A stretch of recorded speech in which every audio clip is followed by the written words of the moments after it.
Hello everybody, and welcome to Doki Doki Literature Club. My Discord voted on me playing this, so I'm playing it.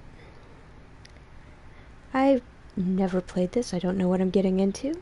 I know it's not what it seems, so we'll get into it, have some fun. I hope. They look like fun individuals. We'll all have fun together. Individuals suffering from anxiety or depression may not have a positive experience playing this game. Would you like to review detailed content warnings? No. By playing Doki Doki Literature Club, you agree that you've noted the game's age rating in your region, and you consent to your exposure of highly disturbing content. Yes, I agree.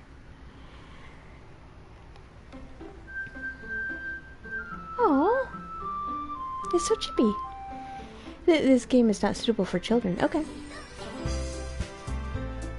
Oh, it's amazing. Text speed, version, dialogue boxes.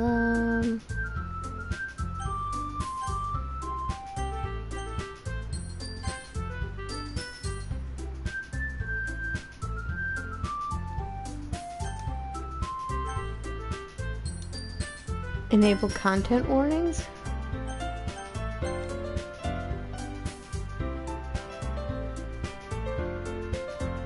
I don't know what that means, and I don't know if I should. Sure. Just in case any of you who have issues. I mean, seriously. If you're here, you shouldn't have issues. Alright, let's go. Please enter your name.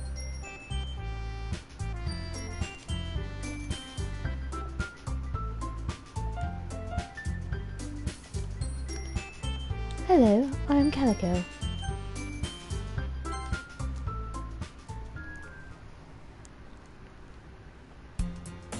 Hey!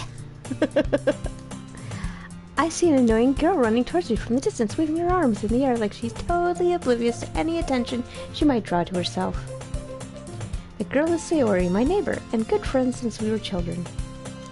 You know, the kind of friend you never see yourself making today, but just kind of works out because you've known each other for so long? We used to walk to school together on days like this. Starting around high school, she would oversleep more and more frequently. I would get tired of waiting up. But if she's going to chase after me like this, I must feel better off running away. However, I just sigh and idle in front of the crosswalk and let Sayori catch up to me. Ha! Ha! I overslept again! But I caught you this time. Maybe, but only because I decided to stop and wait for you. Eee! You say that like you were thinking about ignoring me. Ew! That's mean, Calico. Well, you know, it's kind of a thing. Well, if people stare at you for acting weird, then I don't want them to think we're a couple or something. Fine, fine. But you did wait for me after all. Guess you don't have it in you to be mean, even if you want to. Well, technically. Whatever you say, Sayori.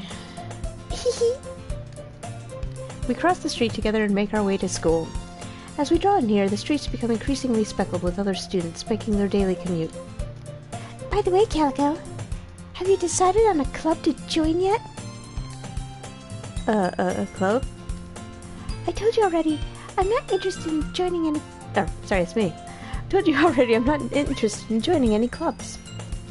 I haven't been looking either. That's not true. You told me you would join a club this year. Did I? I'm sure it's possible that I did.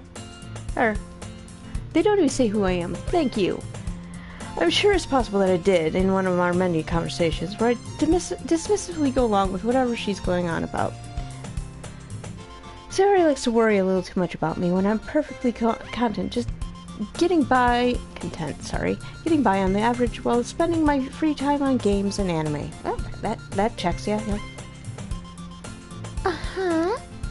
I was talking about how I was worried you won't leave learn to socialize or have any skills before college. Your happiness is really important to me, you know. And I know you're happy now, but I die at the thought of you becoming a NEET in a few years because you're not used to the real world. You trust me, right? Don't make me keep worrying about you. Alright, alright. I'll look at a few clubs if it makes you happy. No promises, though. Wait, at least promise me you'll try a little? Yeah, I guess. I'll promise you that. Yay! Why'd I let myself get lectured by such a carefree girl? More than that, I'm surprised I even let myself relent to her. I guess seeing her worry so much about me makes me want to ease her mind at least a little bit, even if she does exaggerate everything inside of her head. School day is as ordinary as ever, and it's over before I know it. After I pack my things, I stare blankly at the wall, looking for an ounce of motivation. That's mood. I get that. Clubs. Just clubs. Sayori wants me to check out some clubs. I guess I have no choice but to start with the anime club. Hello? Sayori. Sayori must have come into the classroom while I was spacing out. I look around and realize that I'm the only one left in the classroom. I thought I'd catch you coming out of the classroom, but I saw you just sitting here and spacing out, so I came in. Honestly, you're even worse than me sometimes. I'm impressed. You don't need to wait for me. It's gonna make you late to your own club. But I thought you might need some encouragement, so I thought, you know... No, what? Well, that you could come to my club. Sayori, Yeah? there is no way I'm going to your club. Me? Sayori is the vice president of the literature club. Not that I was ever aware that she had any interest in literature. In fact, I'm 99% sure she only did it because she thought it would be fun to help start a new club. Since she was the first one to show interest after the one who proposed the club, she inherited the title Vice President. That said, my interest in literature is guaranteed to be even less. Yeah, I'm going to the anime club. Come on, please. Why do you care so much anyway? Well, I kind of told Club yesterday I would bring in a new member. And Natsuki made cupcakes and everything. Don't make promises you can't keep. I can't tell if Sayori is really that much of an airhead or if she's cunning as a... Had planned all this out. I let out a long sigh. Fine, I'll stop by for a cupcake, okay? Yay! Let's go! And thus today marks the day I sold my soul for a cupcake. You know, that's fair. That's fair. I mean, if they're good cupcakes, I can see it. I mean... I have a feeling this is going to completely destroy my voice. I dejectedly followed Sayori across the school and upstairs, a section of the school I rarely visit. Sayori, full of energy, swings open the classroom door. Everyone! New member is here! I told you, don't call me a new member. I glance around the room. Welcome to the Literature Club. It's a pleasure meeting you. Sayori always says nice things about you. Seriously, you brought a boy. Well... Yeah, hello. Way to kill the atmosphere. Ah, Calico, what a nice surprise. Welcome to the club. That? All words escape me in this situation. This club. It's full of incredibly cute girls. What are you looking at? If you want to say something, say it. Sorry? Natsuki? The girl with the sour attitude, whose name is apparently Natsuki, is one I don't recognize. Her small figure makes her look like a first-year student. She's also the one who made cupcakes, according to Sayori. You could just ignore her when she gets moody. Sayori says that quietly into my ear, then turns back towards the other girls. Anyway, this is Natsuki, always full of energy. And this is Yuri, the smartest in the club. Don't say things like that. Yuri, who appears comparably more mature than timid, seems to have a hard time keeping up with the people like Sayori and Natsuki. Ah, well, it's nice to meet both of you. And it sounds like you already know Monica. Is that right? That's right. It's great to see you again, Calico. Monica smiles sweetly. Is that sweet? We do know each other well. We rarely talk, but we were the same class last year. Monica was probably the most popular girl in class. Smart, beautiful, athletic. Basically, completely out of my league. So having her smile at me so genuinely feels a little... You too, Monica. It's great. Come sit down, Calico. We made room for you at the table so you could sit next to me or Monica. I'll get the cupcakes. Hey, I made them. I'll get them. Sorry, I got a little too excited. Then how about I make some tea as well? The girls have a few desks arranged to form a table. As Sawyer mentioned, it's been widened so that there's one space next to Monica and one space next to Sayori. Natsuki and Yuri walk over to the corner of the room where Natsuki grabs a wrapped tray and Yuri opens the closet. Still feeling awkward, I take a seat next to Sayori. Natsuki promptly marches back to the table, tray in hand. Okay, are you ready? Ta-da! Natsuki lifts the foil off the tray and reveals a dozen white, fluffy cupcakes decorated to look like little cats. The whiskers are drawn with icing, little pieces of chocolate were used to make ears. So cute! I had no idea you were so good at baking, Natsuki. Well, you know. Just hurry and take one. Sayori grabs one first, then Monica. I follow. And then I bite the face off the cat. It's delicious! Sayori talks with her mouth full and already managed to get icing on her face. Is it icing? Is it? I turn the cupcake around my fingers, looking for the best angle to take a bite. Natsuki is quiet. I can't help but notice she's sneaking glances in my direction. Is she waiting for me to take a bite? I finally bite down. The icing is sweet and full of flavor. I wonder if she made it herself. This is really good. Thank you, Natsuki. Well, why are you thanking me? It's not like I... Haven't heard this somewhere before? I made them for you or anything. I thought you technically did. Sayori said... Well, maybe. But not for you, you know, dummy.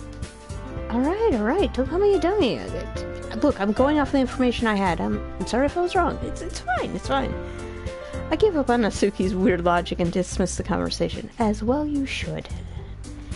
Yuri returns to the table carrying a tea set. We're having tea. She carefully places a teacup in front of each of us before setting down the teapot next to the cupcake tray. You keep a whole tea set in the classroom? Don't worry, the teachers gave us permission. After all, doesn't a hot cup of tea help you enjoy a good book? Yeah, guess. Don't let yourself get intimidated. Yuri's just trying to impress you. That's not... Insulted, Yuri looks away. I mean that, you know... I believe you. Well, tea and reading might not be pastime for me, but I at least enjoy tea. I'm glad.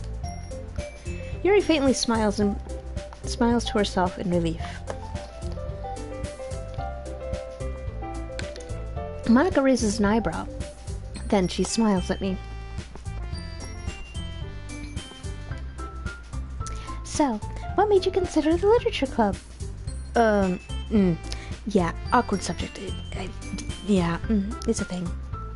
I was afraid of this question. Something tells me I shouldn't tell Monica that I was practically dragged here by Sayori. Well, I haven't joined any clubs yet, and Sayori seemed really happy here, so... That's okay. Don't be embarrassed. We'll make sure you feel right at home, okay? As president of the Literature Club, my duty is to make the club fun and exciting for everyone. Monica, I'm surprised. How come you decided to start your own club? You could probably be a board member for any of the major clubs. Weren't you leader of the debate club last year? Don't bend over like that, no. Well, you know. To be honest, I can't stand all the politics around the major clubs. It feels like nothing but arguing about the budget and publicity and how to prepare for events. I'd much rather take something I personally enjoy and make it something special out of it. And if it encourages others to get into literature, then I'm fulfilling that dream. Monica is a great leader. Yuri also nods in agreement. Well, I'm surprised there aren't any more people in this club yet. Must be hard to start in a new club. You could put it that way. Not many people are very interested in putting out all the effort to start something brand new, especially when it's something that doesn't grab your attention, like literature. You have to work hard and convince people that you're both fun and worthwhile, but it makes school events like the festival that much more important. I'm confident that we can all really grow this club before we graduate. Right, everyone? Yay! We'll do our best. You know it. Everyone enthusiastically agrees. Yippee! Such different girls, all interested in the same goal. Monica must have worked really hard just to find these three. Maybe that's why they're all so delighted by the idea of a new member joining. Though I still don't really know if I can keep up their level of enthusiasm about literature. So, Calico, what kind of things do you like to read? Considering how little I've read these past few years, I don't really have a good way of answering that. Manga. I mutter quietly to myself, half joking. Nasuki's head suddenly perks up. Oh no. It looks like she wants to say something, but she keeps quiet. Not much of a reader, I guess. Well, that can change. What am I saying? I spoke without thinking after seeing Yuri's sad smile. Anyway, what about you, Yuri? Well, let's see. Yuri traces the rim of her teacup with her finger. Okay. My favorites are usually novels that build deep and complex fantasy worlds. The level of creativity and craftsmanship behind them is amazing to me. And telling a good story in such a foreign world is equally impressive. Yuri goes on, clearly passionate about her reading. She seemed so reserved and timid since the moment I walked in, but it's obvious by the way her eyes light up that she finds her comfort in the world of books, not people. But you know, I like a lot of things. Stories with deep psychological elements usually immerse me as well. Isn't it amazing how a writer can so deliberately take advantage of your own lack of imagination to completely throw you for a loop? Anyway, I've been reading a lot of horror lately. Ah, I read a horror book once. I desperately grasp something I can relate to at the minimal level. At this rate, Yuri might as well be having a conversation with a rock. Really, I wouldn't have expected that, Yuri. For someone as gentle as you. I guess you could say that. But if a story makes me think or takes me to another world, then I really can't put it down. Surreal horror is also been very successful at changing the way you look at the world, if only for a brief moment. I hate horror. Oh, why's that? Well, I just... Nasuki's eyes dart over to me for a split second. Never mind. That's right, you usually like to write about cute things, don't you, Nasuki? What? What gives you that idea? You left a piece of scrap paper behind last club meeting. I mean, the voice is all messed up. Okay. It looks like you were working on a poem called...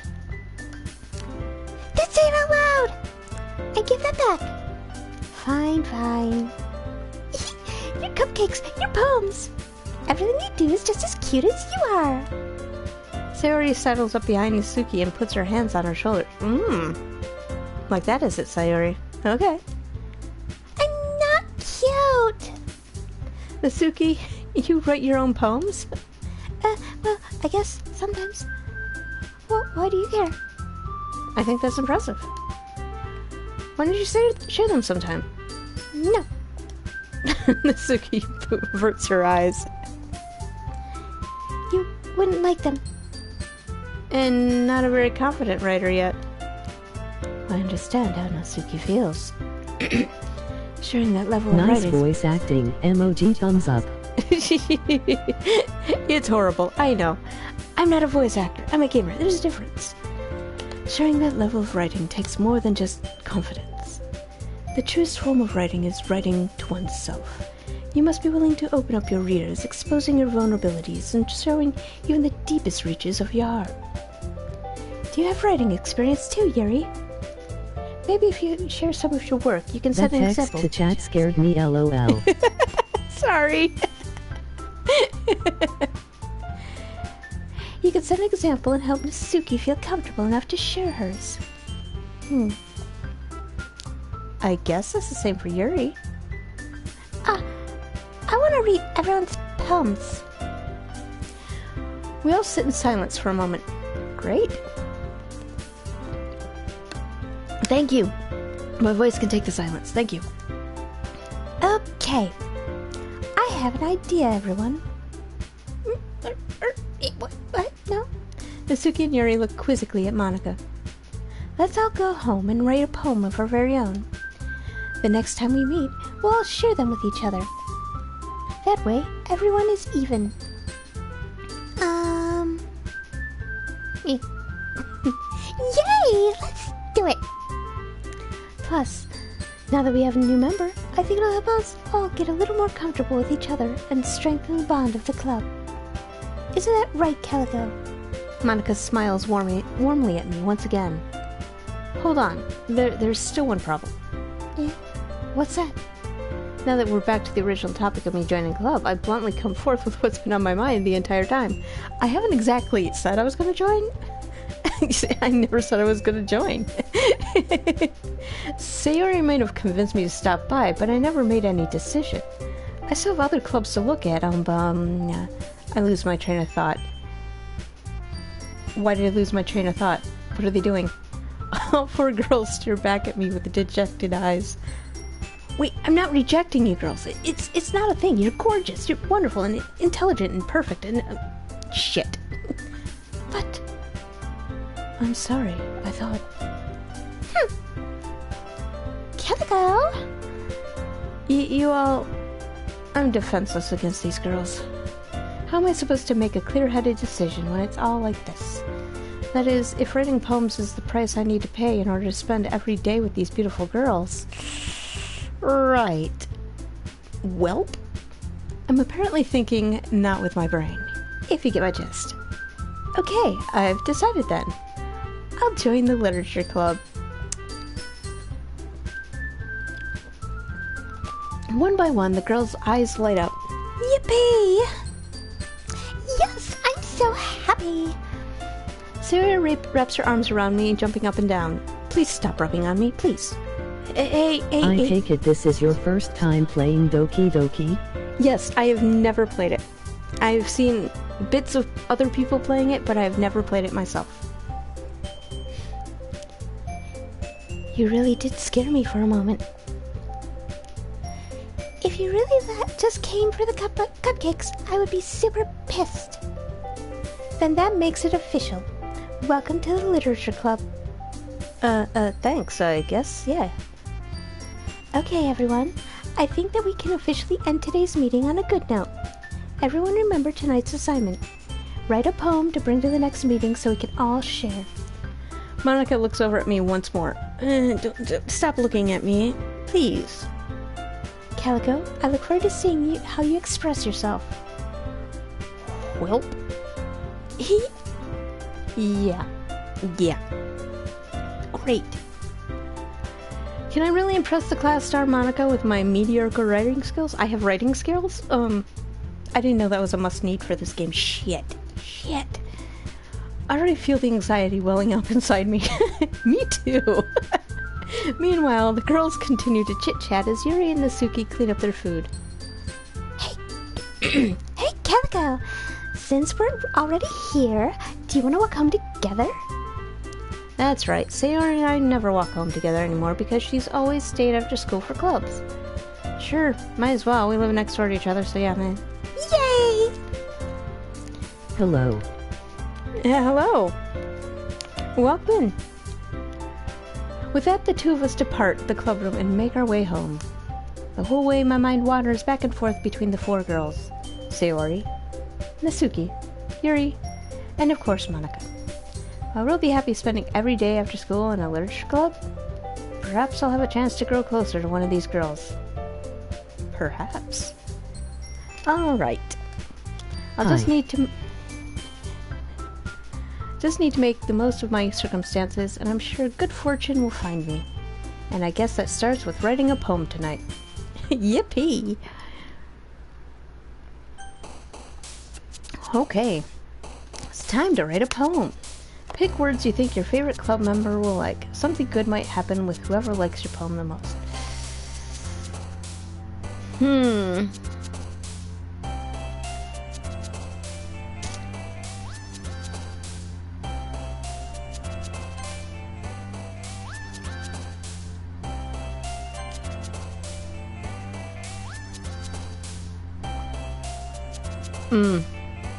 Oh yeah, I'm going with death. There we go. Peace, treasure, marshmallows. Atone. Sadness. Do. Misery. Yes. Oh, that's a her thing? Okay. Depression. Why is depression her thing? I love it.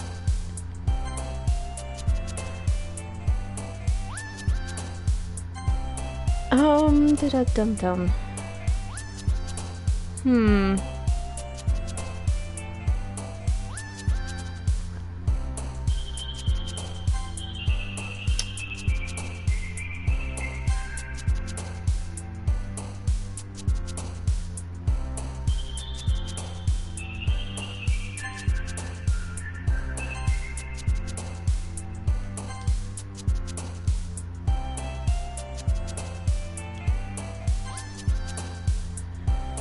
This is so much fun. I have no idea where the hell any of this is going, but...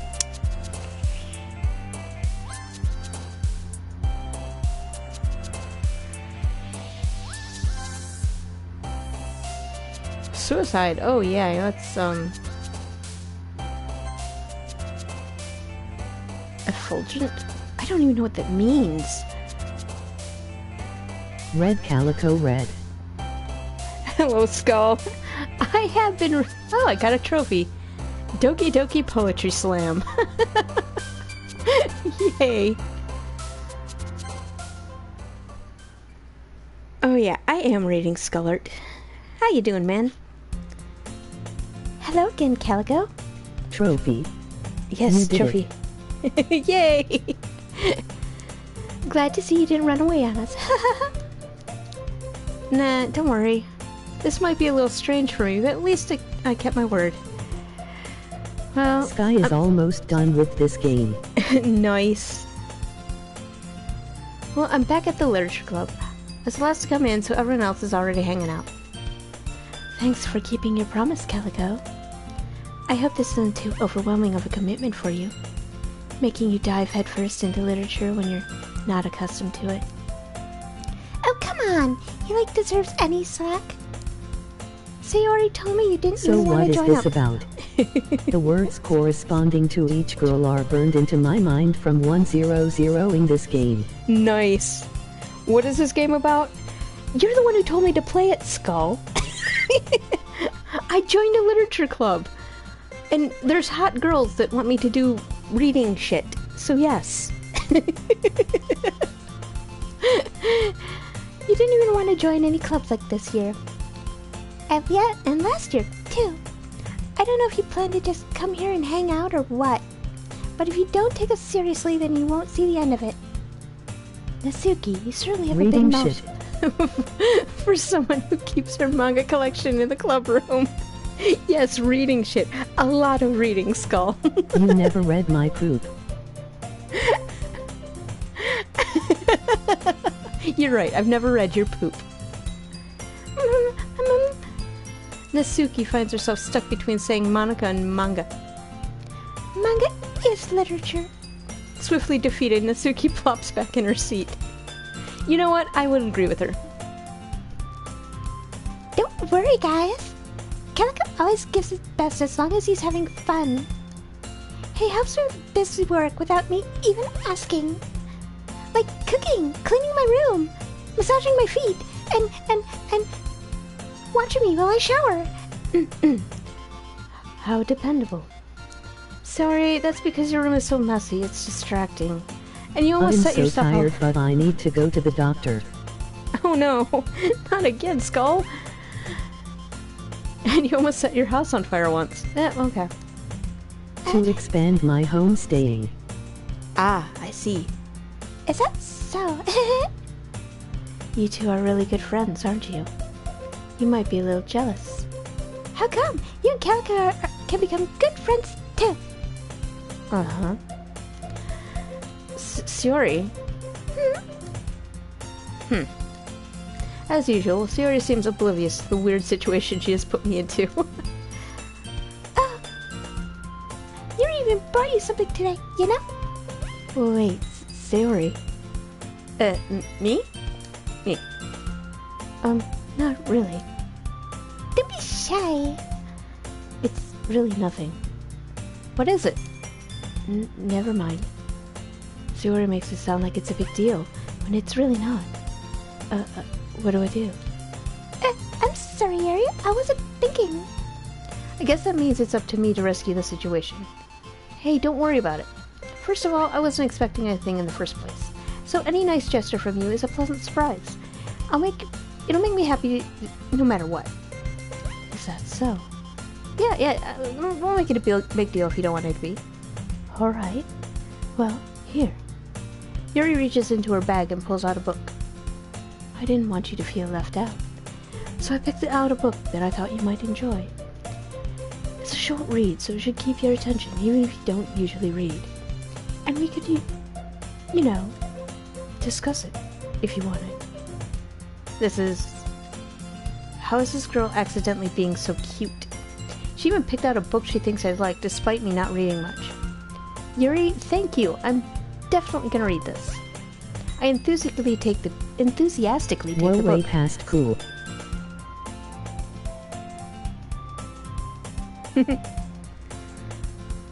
Phew. Well, you can read it at your own pace. I look forward to hearing what you think. Now that everyone's settled in, I expect Monika to kick off some scheduled activities for the club. But that doesn't seem to be the case. Sayori and Monika are having a cheery Beat her. conversation in the club. Beat her? Skull, there's no fight. Anything. Come on. Yuri's face is already buried in a book. I can't help but notice her intense expression, like she's waiting for this chance. Emoji skull. Meanwhile, Natsuki is rummaging around in the Calico walk closet. around, damn it. Skull? My guy! I'm really They curious are to long talk. gone. I'm really curious to talk to Yuri a little bit more. But at the same time, I would feel bad for The room is distracting her from empty. reading. Don't blame me! I'm just playing the game. I'm sure there's somewhere. They're like behind me. I'm staring off into nothingness. You know, I'm an introvert. It's a thing. I catch a glimpse of the cover of her book. It looks like the same book that she lent me. More than that, she seems to be on the first few This pages. is you staring at a blank room. Crap. I think she noticed me looking at her. It's you watching TV. It is me watching TV. It's a TV. She sneaks another glance at me and our eyes meet for a split second. Oh, is there a spark? Hey. But that only makes her hide her face deeper in her book. That's alright, I can read over your shoulder. Sorry. I was just spacing out. I muttered this, sensing I made her uncomfortable. Oh, it's fine. If I was focused, then I probably would have noticed in the first place. But I'm just rereading a bit of this, so... That's the book you gave me, right? Mm-hmm. I wanted to reread some of it. Not for any particular reason. Just curious, how come you have Why two copies can't of the she same look book? you in the face? She's shy, Why Skulls. does she always put her hands behind her back? That must really hurt. Here, there, she's Is got she a knife. unpolite? She might be unpolite. And she might have a knife, man. She might. Well, when I stopped at the bookstore yesterday... that's not what I meant. I mean... I just happened to buy 2 of them. She's shy. She is shy. It's cute. Ah, I see. There's something fairly obvious here that Yuri isn't telling me, but I decide to let it go. Yeah, she's flustered. Just... don't push. I'll definitely start Push reading her it off soon. the stairs. I'm not gonna push her. How did Sky get anywhere in this game with you around? Jeez, Skull. I swear. I'm glad to hear. Once it starts to pick up, you might have a hard time putting it down. It's a very engaging and relatable Dang, what story. she do to you? Bro wants bloodshed. He does. Is that so? What's it about anyway? Well, Yuri closes the book and scans her eyes over the back. She's gotta read the little blurb on the back to tell you what it's I'm about. usually playing Days Gone when she is playing that. Oh, I see. You ignore her. I see. The book is titled Portrait of Markov. She is unpolite. Yeah, she's unpolite. That's it. Yeah. Look, she's glancing at me. It's fine. There's an ominous-looking eye symbol on the front cover. Oh, hell yeah.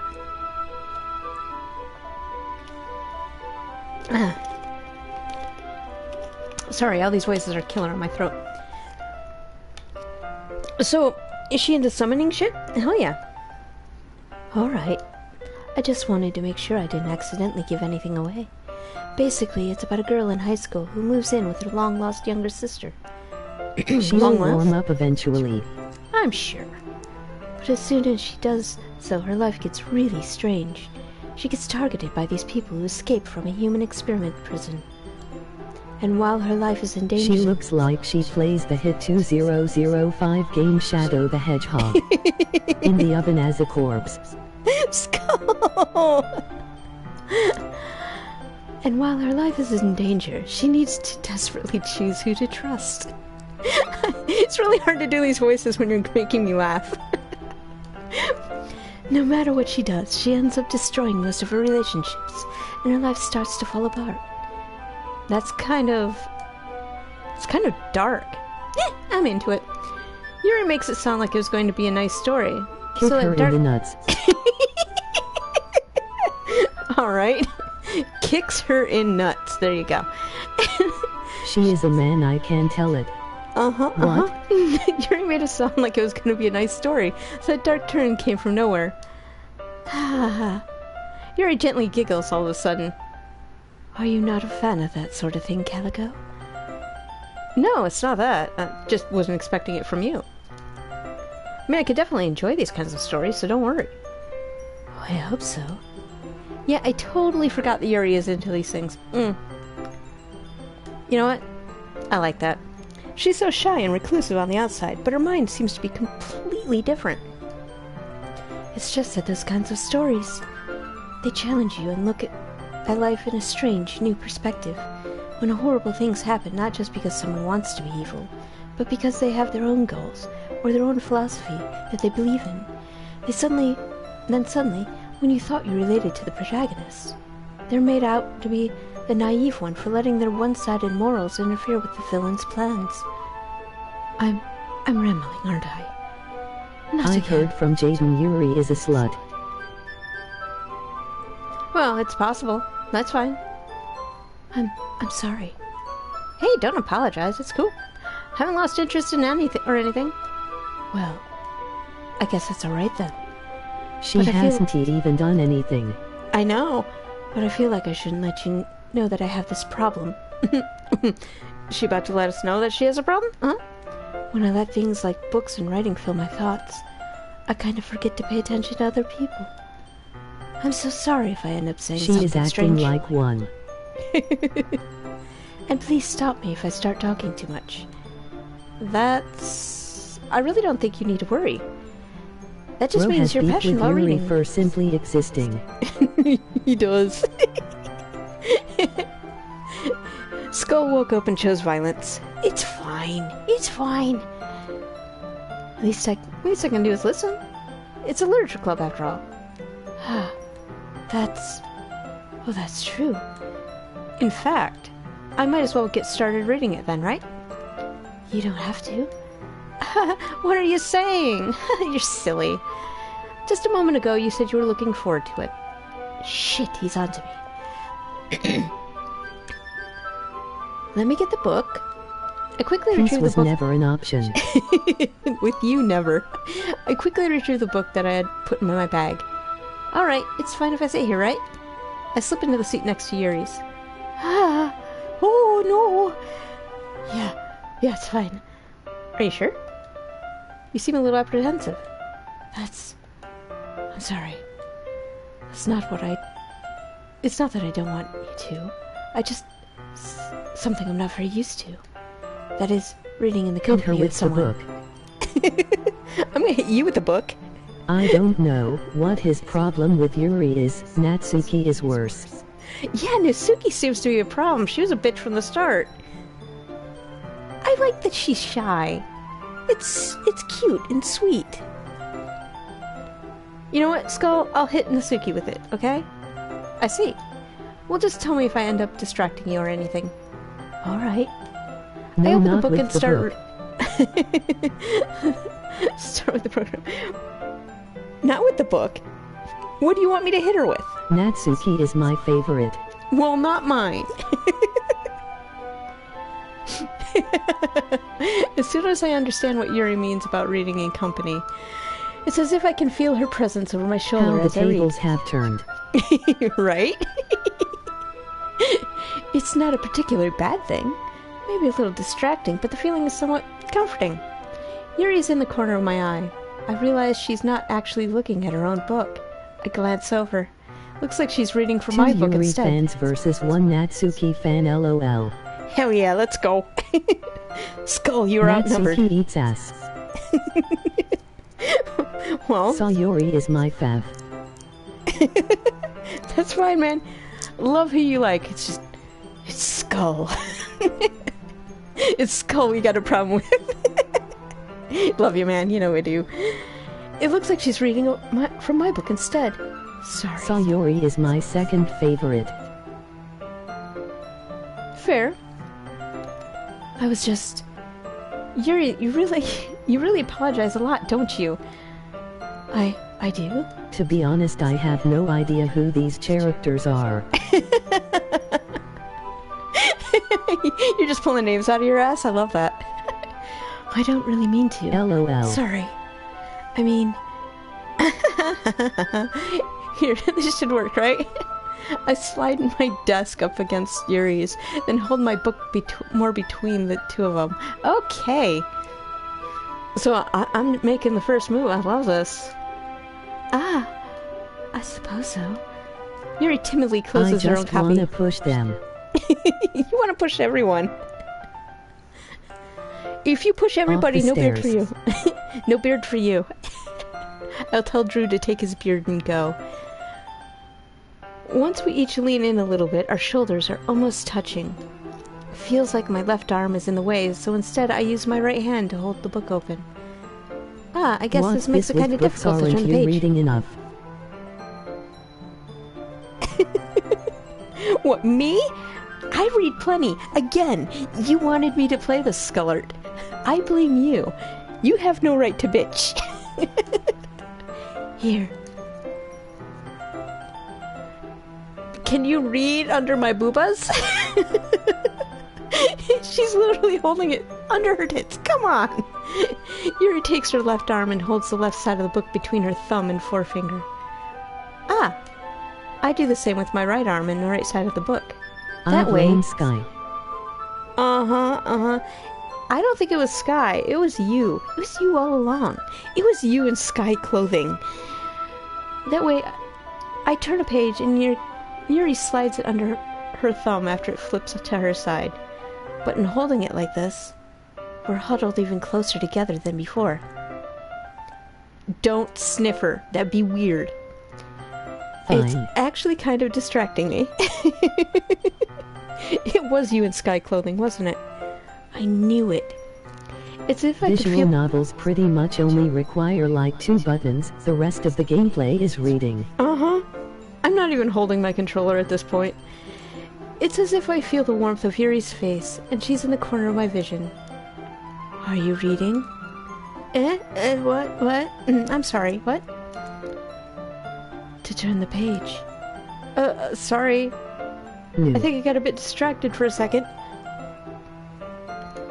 Not reading. Yes, reading. I glance over at Yuri's face again, and her eyes meet. I don't know how we'll be able to keep up with her. That's okay. You're not as used to reading, right? I don't mind being patient if it takes you a little bit longer. It's probably the least I can do, since you've been so patient with me. Yeah, thanks. Thank you. We continue reading. I fell asleep on one of the parts when I first played this. Can't say for spoiler reasons. That's cool. Yuri no longer asks me if I'm ready to turn the page. Instead, I just assume she's finished the page before me, so I turn it by my own volition. We continue So the first you got chapter in bored out. silence. You read 2 sentences and you get bored, Skull. Even so, turning each page almost feels like an intimate exchange. Wow, this took a turn real hard. Damn! My thumb gently letting go of the page, letting it flutter over to her side as she catches it under her own thumb. Damn! Hey, Yuri. This might be a silly thought, but the main character kind of reminds me of you a Where are little the bit. naked ladies? Are there naked ladies in this? Nah, just sleep deprived. Ah. Been there. Where is the gore? I'm sure there's gore. That's one thing I do know about this game. You think so? How does she? Well, I guess she's more blunt in a lot of ways. But she also second-guesses all of the things that she says and does. Like she's afraid she'll do something wrong. It's not like I can see into your head or anything. But they're kind of reminiscent about some of your mannerisms. I see. Yuri remains silent for a moment, clutching her bow. But Calico, that's probably a terrible thing to have in common with her. That's so embarrassing. Did you think that? Wait! I didn't mean it in a bad way or anything. Sorry, I really didn't know you were self-conscious about that sort of thing. Shit! I guess I more meant that it's kind of cute. Plot twist, this is actually just a normal game and all the horror stories are just mods. Pull her hair. I'll pull your hair. Oh, wait. Do you have hair, Skull? What are you saying all of a sudden? Okay, everyone. I think it's about time we share today's poems with each other. We might not have enough time if we wait too long. Yuri exhales, spared from finishing her thought. Feck you. No, fuck you, man. Is that alright, Yuri? You look kind of down. I'm sorry you haven't been looking forward to this. My sweet, It's sweet it's hair. odd. The one hair, yes. It's fine. Yuri releases her hand from the book, causing it to close on top of my thumb. Ow, my thumb! Chill you dig. Alright. I guess I'll do some more reading tonight. Or would you prefer I only read it with you? I guess I don't have too much of a preference the other way. Shit, it was going so well. In Why that does case, it look like a white void outside? because it is. In that case, I'll read a little more tonight. It'll be more fun to read with you after it picks up a bit, you know? That's good reasoning. In that case, Feel free to finish the first 2 chapters on your own time. Alright. I stand up. I make a mental note of where I left off in the book, then slip it back into my bag. I hope it's not heaven all this reading. It's all reading, man. It's literally all reading. By the way, do you remember to write a poem last night? Yeah, if that's what that was, I was doing I feel like Monica's staring into my soul. Cuts off Calico's hair. How dare you, sir? I'll grow it back in 5 minutes. I grow hair like Drew grows beard. My relaxation ends. I can't believe I agreed to do something so embarrassing. I couldn't really find much inspiration since I never really done this before. They're all nice and pretty. You put them on your own head? Well, now that everyone's ready, why don't we go find someone to share with? Wait, what? Share with someone? Oh, that's mean. That's mean. I can't wait! Sayori and Monica enthusiastically pull out their poems.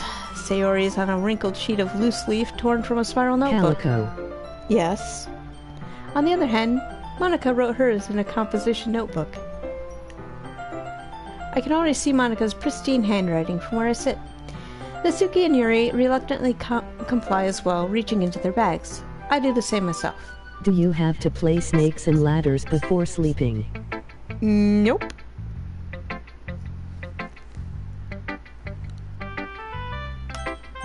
Oh, let's go with... Until you have ladders.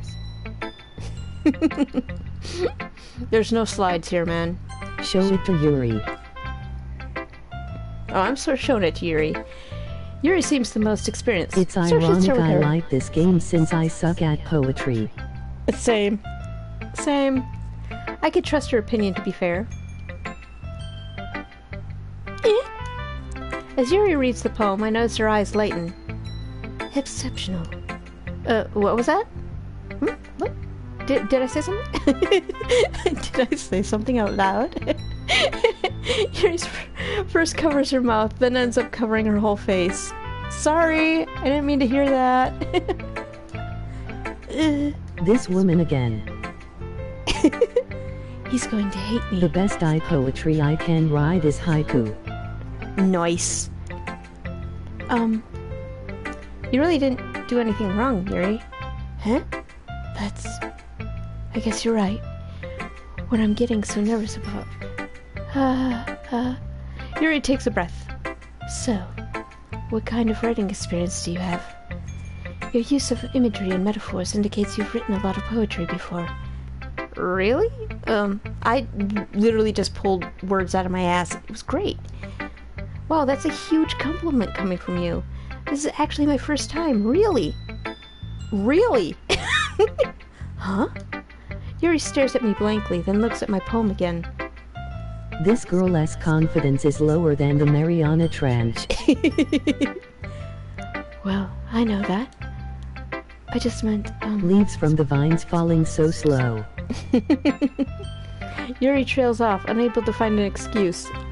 She traces her fingers along the words in the poem, as if breaking it down more thoroughly. Stop fingering my poem! Yeah. Okay. This is the reason I was able to tell. It's just that there are specific writing habits that are usually typical of new writers, and having been through that myself, I kind of learned to pick up on them. I think the most notable thing that I recognized in new writers is they try to make their style very deliberate.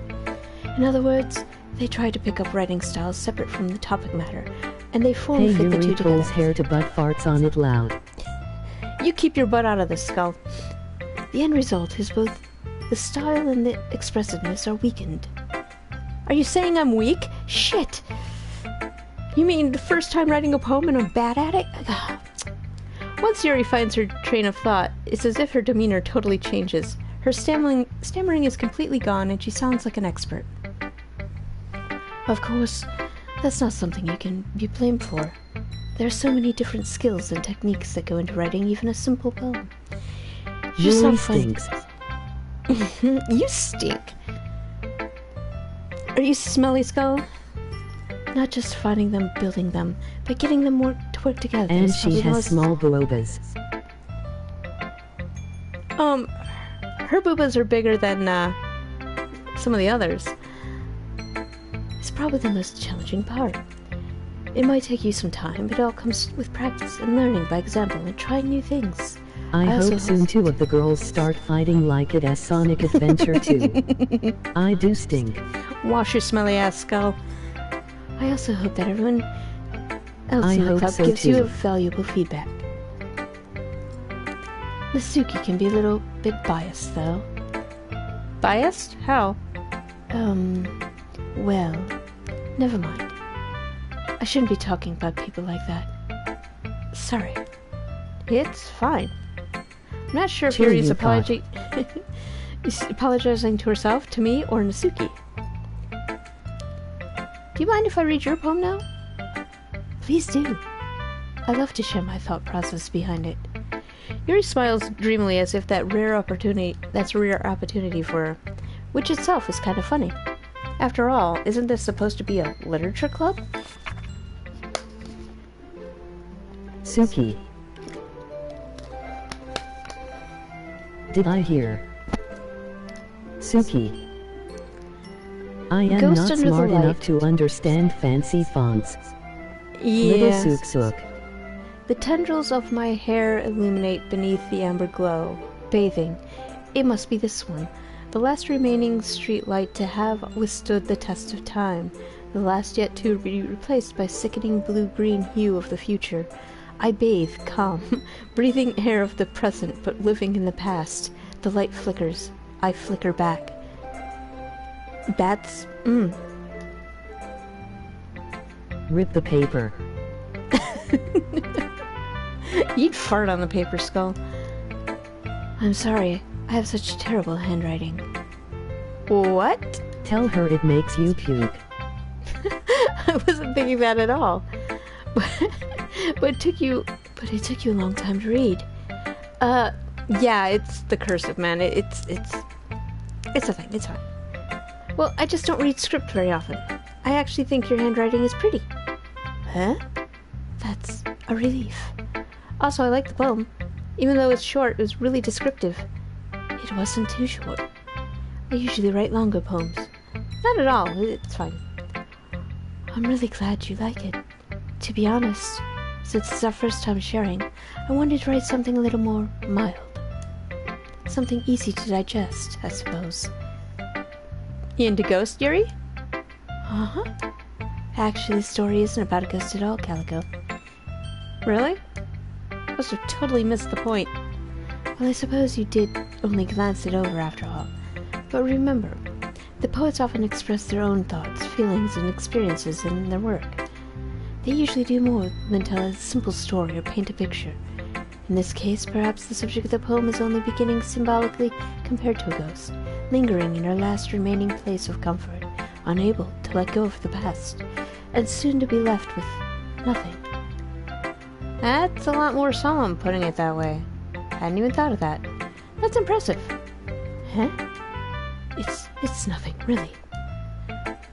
Yours was impressive too, so... Nah. If anything, I could probably learn a thing or two from you. You think so? Yeah, of course. Ah, you know, I was really nervous about doing all this, but in the end, I enjoyed it. I'm going to keep doing my best for you, Calico. Ah, me too. For me, not you. Yeah. Don't want to be too, forward. Alright. Sayori, you're next.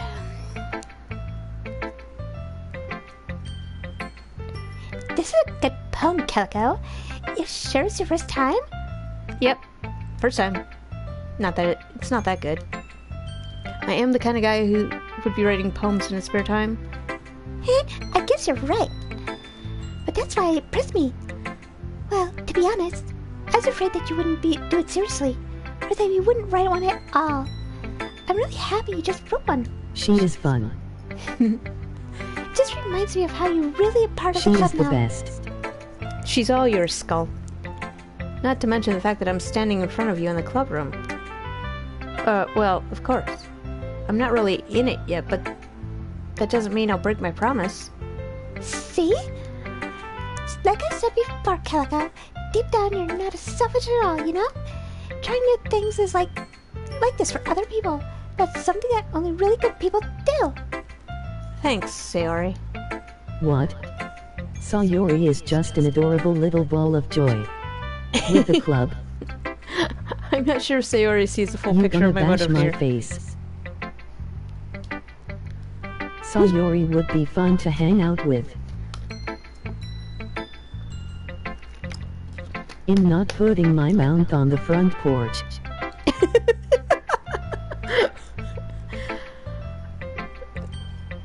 So we're going there, Skull. Alright, just jump in.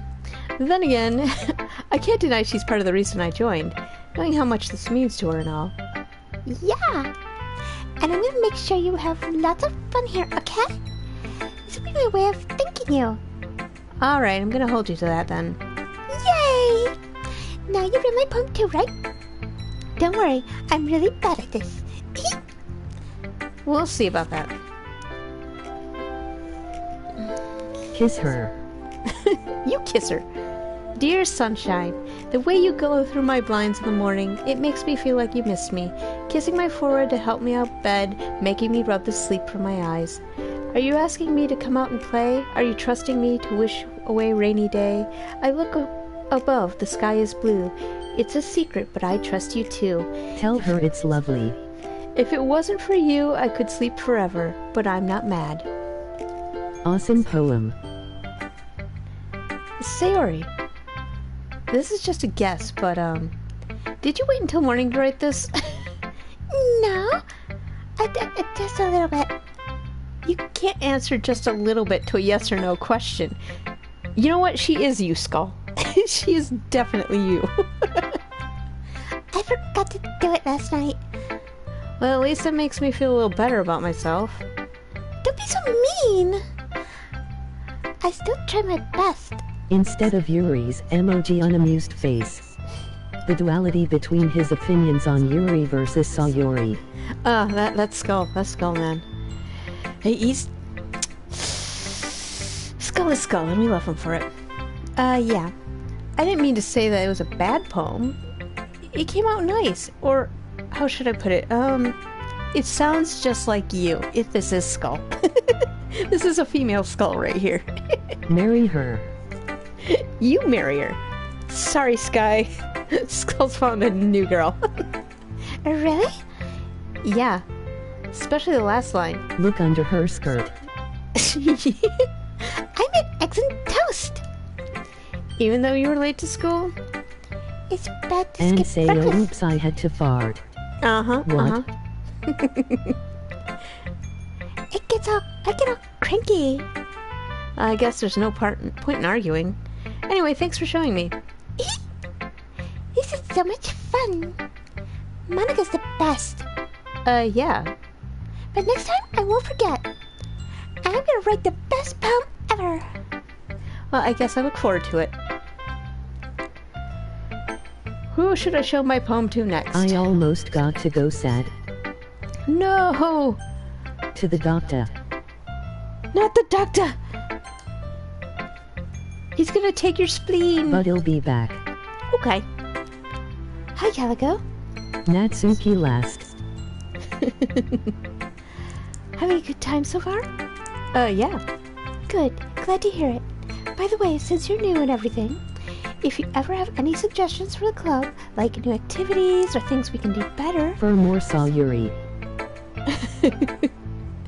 It's Yuri, man. Yuri all the way. Monica. I'm always listening. Don't be afraid to bring things up, okay? Miss Know-It-All, huh? Alright, I'll keep that in mind. Of course, I'll be Punch afraid to bring her. things up. You punch her. I'm much better off just going with the flow until I'm more settled in. Anyway, want to share your poem with me? It's kind of embarrassing, but I guess I have to. Stop bending over like that. You don't have to, like, show me your ass every time I'm talking to you. It's fine. It's fine. Don't worry, Calico. We're all a little embarrassed today, you know? But it's that sort of barrier that we all have to learn to get past soon. Yep, that's true. I hand Monica my poem. Great job, Calico. Monica is a hoe. You're a hoe. I was going, oh, in my head while reading it. It's really metaphorical. I'm not sure why, but I didn't expect you to go for something so deep. I guess I underestimated you. It's easiest for me to keep everyone's expectations low. That way they're all pleasantly Monica surprised. does come off as that annoying straight-A student who humble brags about her grades constantly. Exactly! I was thinking the same thing. That way it always counts when I put in some effort. That's not very fair. Well, I guess it worked anyway. You know, that Yuri likes this kind of writing, right? Writing that's full of imagery and symbolism. Unlike Sayori, who likes things simple and direct, words to describe happiness and sadness. Yuri likes it when readers are left to derive their own meaning out of it. It's very challenging to write like that effectively, both allowing people to get something out of it just by feel, or letting them deeply analyze all the nuances. It could take years of practice, which I'm assuming Yuri has at this point. I never really asked, though. Don't really care. It's all about me, didn't you get it? Oh Monica, you're so great, hee ha ha, oh come here, stabs pencil in eye. Don't. That reminds me of frickin' school, man. I got stabbed by a pencil. Some weird bitch who I didn't even know just stabbed me for no reason. It's great. I'm sure I'm nowhere near her level yet. Don't worry so much about that. You do your own thing. Just keep exploring and learn to try new things. John Wick wannabe. Yeah. I'm sure I'll end up trying different things a lot. It could take a while before I'm comfortable doing this. That's okay. I love to see you try new things. That's the best way to find the kind of style that suits you. Everyone else might be a little biased towards their own kind of styles, but I'll always help you find what suits you the most. So don't force yourself to write in any way anyone else wants you to write. It's not like you have to worry about impressing them or anything. Haha. Anyway, do you want to read my poem now? Don't worry, I'm not very good. You sound pretty confident for someone who claims not to be very good. There's that humble brag again. Well, that's because I have to sound confident. That doesn't mean I always feel that way, you know? I see. Well, let's read it then. Hole in wall. No It poem. couldn't have been me. See the direction of the spackle protrudes. A nosy Monica. spider. An angry boyfriend. I'll never know. I wasn't home. Feck you and your poem. I peer inside for a clue. No, I can't see. I reel, blind, like a film Rips it left out awful. in the sun. But it's too late. My retinas, already scorched with the permanent copy of the meaningless image. It's just a little hole. It wasn't too bright. It was too deep, stretching forever like into everything, a hole of infinite choice. I I have a realize now poem. that I wasn't looking in. I was looking What is out. she even talking about? The depth of a hole? So, what do you think? Roses are red, I like Stitch. This Monica girl is a big fat. Witch. Yes, yes. You could say it. You could say it, Skull. You could say bitch here. It's fine. It's very freeform, if that's what you call it. Sorry, I'm not really the right person to ask for feedback. Huh, that's okay. Yeah, it's kind of style that's gotten pretty popular nowadays. That is, a lot of poems have been Emoji putting skull. emphasis on the timing between words and lines. When performed out loud, it can be really powerful. What was the I know I inspiration can, between... but YouTube won't allow me, lol. Seriously? Even as a mod? Pfft. YouTube. Leave my peeps alone. What was the inspiration behind this one? Well, I'm not sure if I know how to put it. I looked in a hole. I guess you could say that I had some kind of epiphany recently. It's been influencing my poems a bit. An epiphany? Yeah, something like that. I'm kind of nervous to talk about deep stuff like that because it's kind of coming on strongly. Maybe after everyone is better friends with each other. Anyway, here's Monica's writing tip for the day. Sometimes, Monica's on drugs. Probably. Sometimes when you're writing a poem or story, your brain gets too fixated on a specific point. Well, got to go now, Calico, but he'll be back hopefully later. Alright, you have a good one, Skull. If you try so hard to make it perfect, then you'll never make any progress. Just force yourself to get something down on paper and tidy it up later. Another way to think about it is this. If you keep your pen in the same spot for too long, you'll just get a big dark puddle of ink. So just move your hand and go with the flow. That's my advice for today. Thanks for listening. Thank you for coming to my TED Talk. Who should I show my poem to next? I don't know.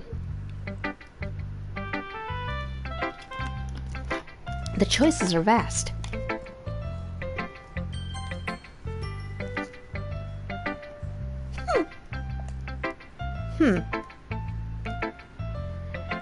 Well, this is just what I expect from someone like you. That's a little blunt. Well, excuse me. It's not like I said it was bad. It just didn't evoke any emotions.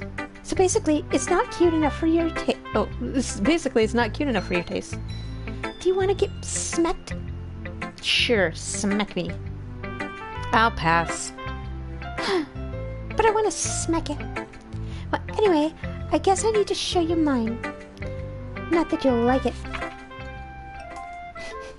Eagles can fly, monkeys can climb, crickets can leap, horses can race, owls can seek, cheetahs can run, eagles can fly, people can try, but that's about it. Natsuki, you child.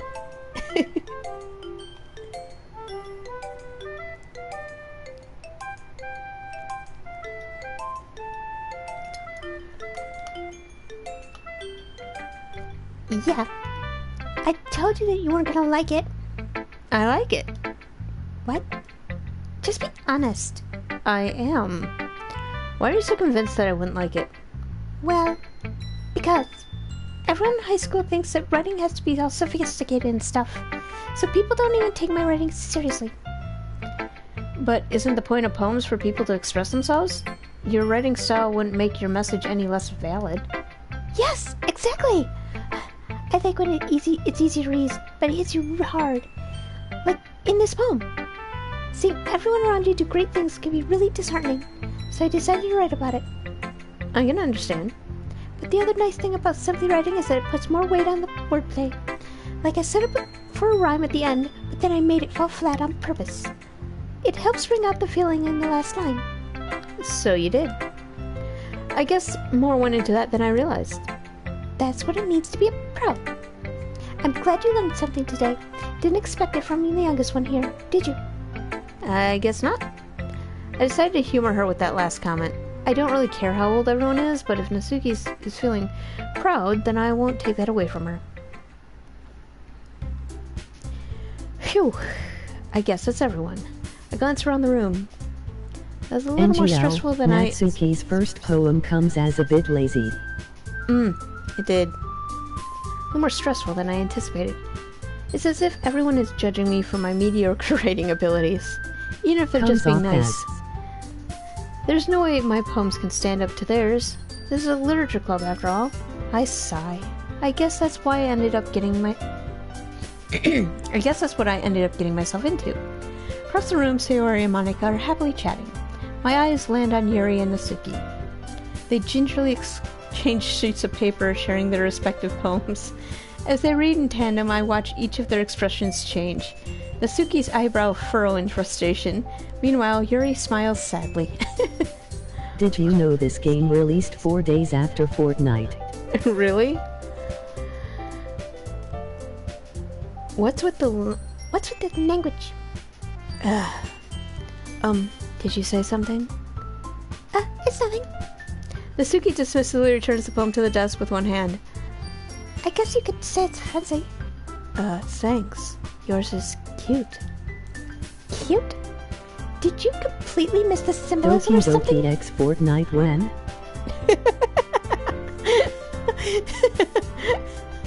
I'd love to see these girls toting a freaking gun and shooting people in the face.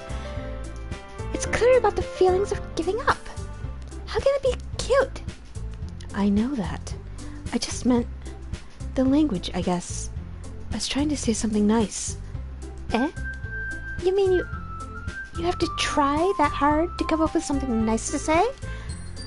Thanks, but it really didn't come out nice at all. Well, I do have a couple suggestions. Fight, fight, fight, fight. If I was looking for suggestions, I wouldn't have asked someone who actually liked it. Which people did, by the way. Sayori liked it. And Calico did too. So based on that, I gladly gave you some suggestions of my own.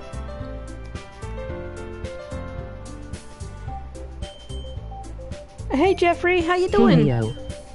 Your cameo? Are you in this game? Are you? Hi everyone. First of all, Excuse me.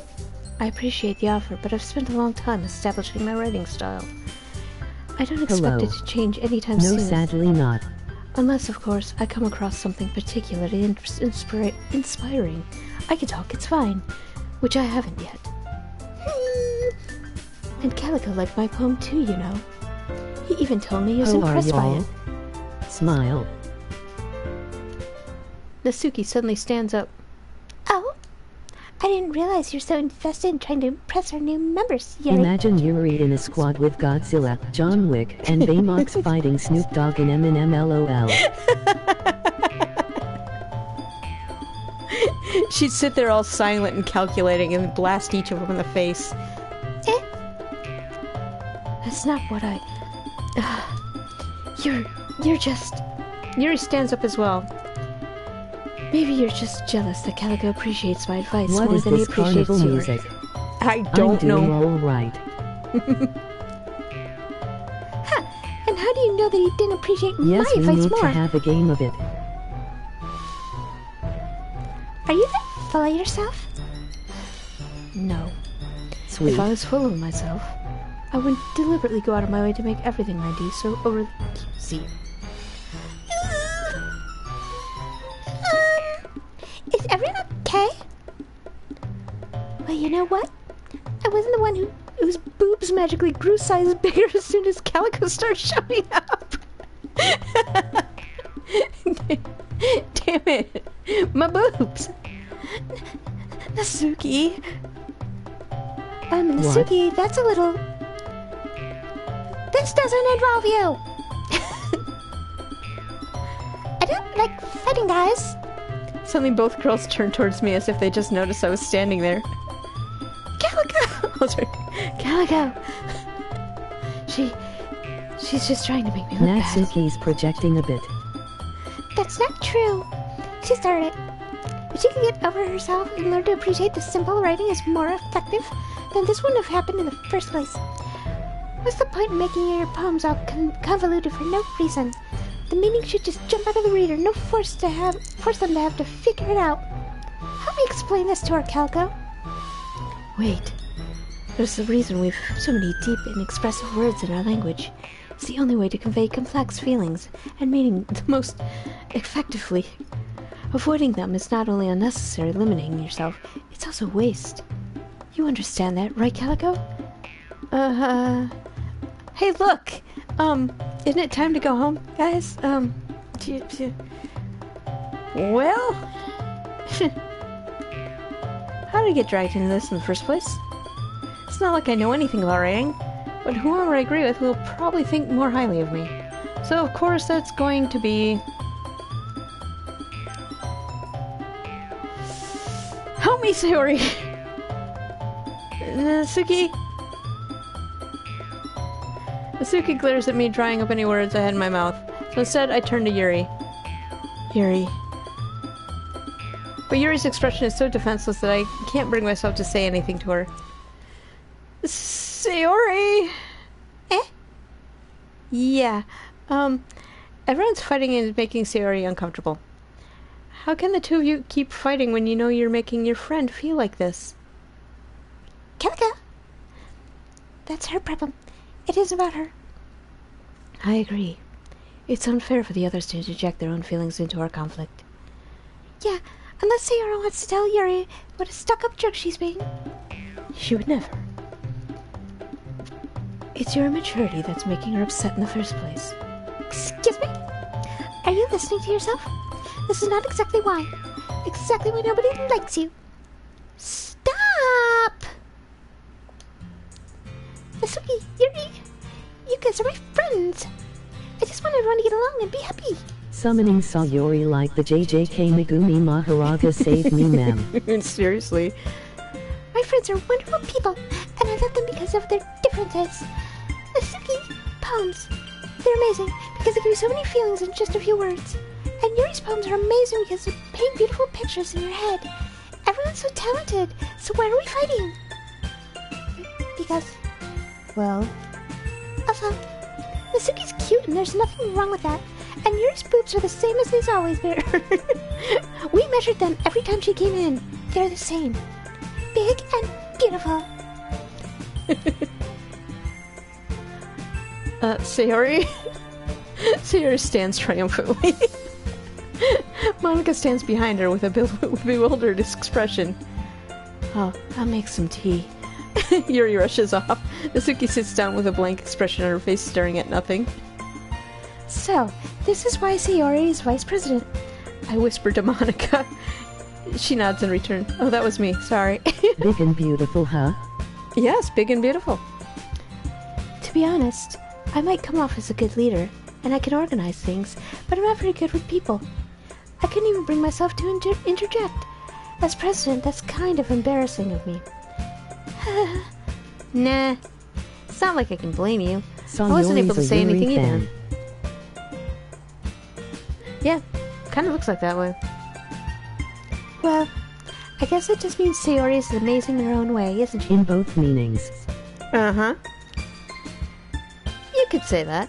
She might be an airhead, but sometimes it's weirdly suspicious that she knows exactly what she's doing. I see. Take good care of her, okay?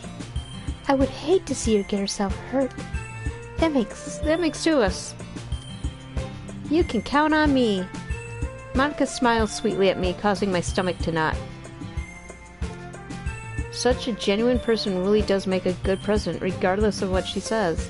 If only I could get the chance to talk to her a little more. Okay, everyone. It's just about time for us to leave. How did y'all feel about sharing poems? It was a lot of fun. I'd say it was worth it. It was alright. Well, we'll see. Calico, how about you? Yeah, I'd say the same. It was a neat thing to talk about with everyone. Monica's smile is sickening. Awesome! In that case, we'll do the same thing tomorrow. And maybe you've learned something from your friends, too. So your poems will turn out even better. I think to myself, I did learn a little more about kinds of poems everyone likes. With any luck, that means I can at least do a better job impressing those I want to impress. I think we should do more poem sharing to increase chance of conflict. Oh, absolutely. We need to pit everyone against each other. I nod to myself with newfound determination. Calico! Ready to come? Sure, let's go. Sayori beams at me. Truly has been a while since Yuri and I have spent as much time together. I can't really say I'm not enjoying it either. Was that double negative? Did you... Yeah. Sayori? About what happened earlier. What do you mean? You know, between Yuri and Nasuki? Does that kind of thing happen? Or does that kind of thing happen often? No. It's the first time I've ever seen a fight like that. I promise they're both wonderful people. You don't hate them, do you? No, I don't hate them. I just wanted your opinion, that's all. I can see why they make good friends with you. Phew. You know, Calico, it's nice I get to spend time with you in the club, but I think seeing you get along with everyone makes me the happiest. And I think everyone really likes you, too. That's, Every day is gonna be so much fun. Sigh. Looks like Sayori still hasn't caught on to the kind of situation I'm in. Sure, being friends with everyone is nice, but does it really need to stop there? We'll just have to see what the future holds, Sayori. I pat Sayori on the shoulder. I said that more to myself than to her, but it's easy to use Sayori as an internal monologue sometimes. Okay. Yeah, let's do this.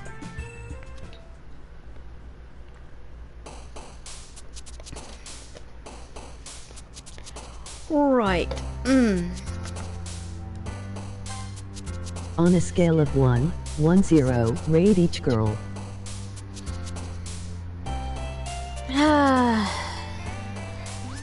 On a scale of 1 to 10.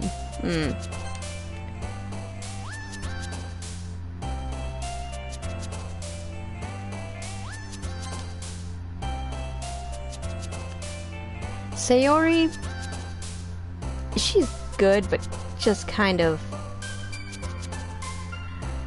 in her own world.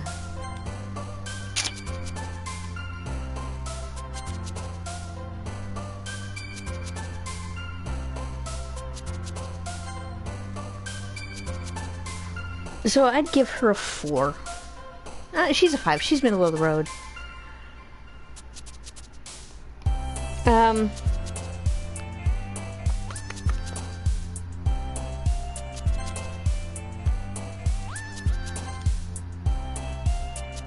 see.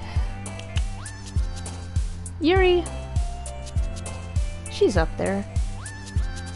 Monica, I don't know what to make of her. Sayori reminds me of an orange cat. Yes, exactly.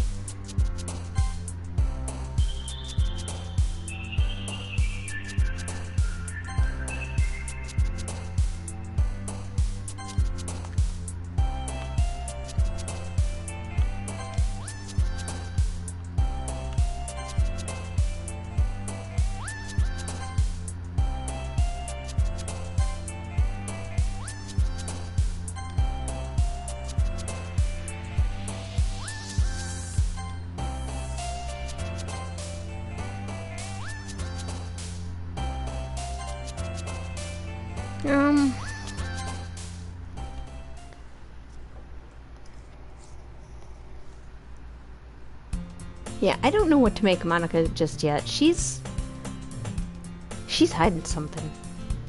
Another day passes and it's time for club meeting already. I've gotten a little more comfortable over here the past couple of days. Entering the club room, the usual scene greets me. Hi, Calico! Yo, Sayori. Looks like you're in a good mood today. I'm just still not used to being in club with you, that's all. I see. That's a pretty simple thing to get you in a good mood. But I guess it's always the simple things with you, isn't it? Anyway. Speaking of which, I'm kinda hungry. Will you come with me to buy a snack? No thanks. Eh? That's not like you at all. I have my reasons. Why don't we take a look at your purse, Sayori? Eh? What's that? No reason, really. I just wanted to look at it. Sayori nervously retrieves her coin purse. She fumbles with the latch and gets it open. Then she turns it upside down and lets its contents spill onto the desk. Only 2 small coins fall out. I knew it. I could see right through you, Sayori. That's not fair. How did you even know? It's simple. If you had enough money in the first place, you would have bought a snack before coming to the club room. So either you're not hungry and want an excuse to take a walk, or you plan to conveniently forget that you spent all your money so that I would lend you some. But there's one more thing. You're always hungry. And so, that leaves just one option. I give up. Don't make me feel guilty. If you feel guilty, that means you deserve to feel guilty. Haha. Yuri suddenly giggles. Eh? I didn't notice that she was listening in. Her face in her book as always. Haha. I wasn't listening or anything. It's just something in my book. Yuri! Tell Calico to let me borrow some money. Don't get me involved in that, Sayori. Besides, you shouldn't only buy what you can responsibly afford. And frankly, after pulling a mischievous little stunt like that, your suffering is fair enough retribution. Ah, did I just... I didn't mean that. I got too absorbed in my book. Ugh. Haha! I really like when you speak your mind, Yuri. It doesn't happen much, but it's a fun study. There's no way you could think that. You were right, though. I did something bad. Now I have to accept the revolution? Retribution. That! So, coming from you, Sayori, I guess there's a little devil inside all this, isn't there? Don't let her fool you. Sayori knows exactly what she's doing. After all, she told you guys she was bringing me to the club before she even told me. But you wouldn't have got me if it weren't for the cupcakes. So I had to trick Natsuki into making them. Come on, give me more credit than that, Sayori. Out of nowhere, something smacks Sayori in the face and tumbles onto the desk. It wasn't me! Flap. Yeah! Ow! What was... a cookie? Sure enough, a giant cookie wrapped in plastic. Who has a cookie to just randomly throw in someone's face? What the hell?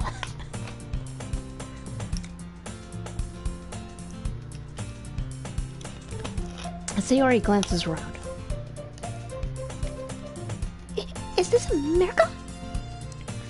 It's because I paid my restitution. Retribution. Actually, that one almost worked. I was just gonna give it to you. But then I heard you blab about the cupcakes. I was totally worth seeing your reaction though. Natsuki! It's so nice of you. Are you happy? Sayori hugs the cookie. She hugs the cookie. Screw you. Just eat it. Sayori rapidly tears the wrapper and takes a big bite.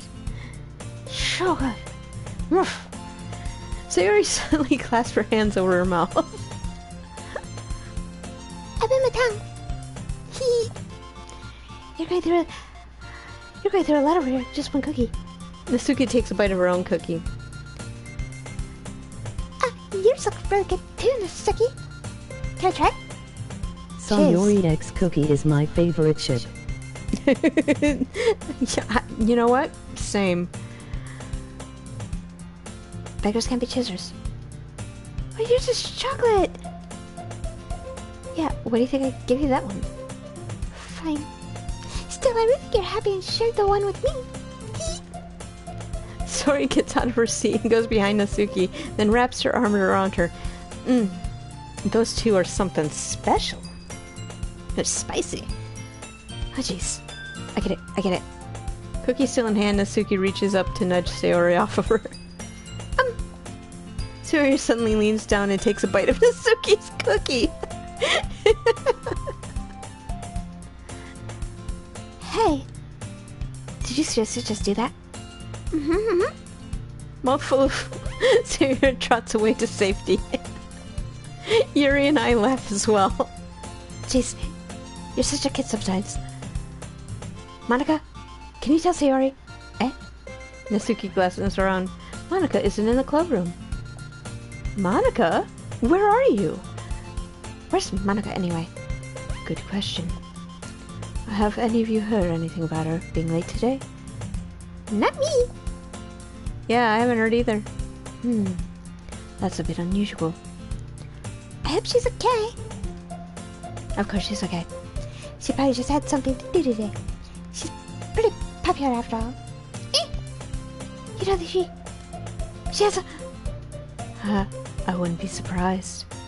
She's probably more desirable than all of us combined.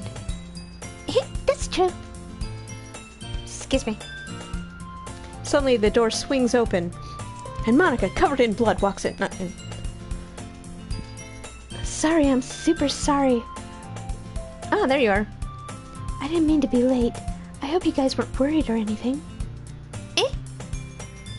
Monica chooses club over her boyfriend after all.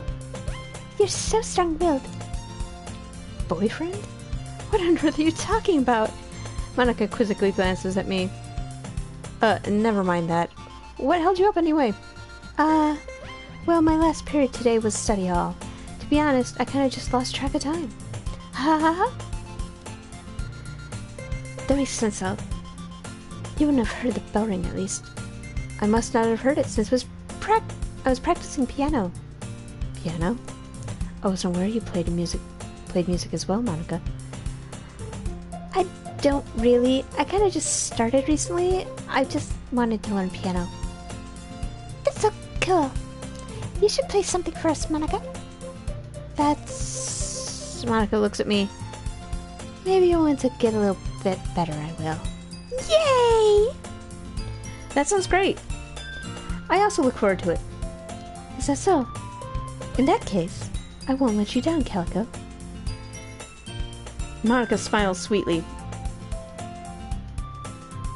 You want something, don't you?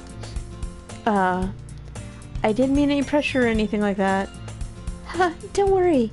I've been practicing a whole lot recently, and I really love the chance to share once I'm ready. The best I poem see. Yuri can write is not haiku but seppuku. Hi, Sky. How you doing? In that case, best of luck. Thanks. So I didn't miss anything, did I?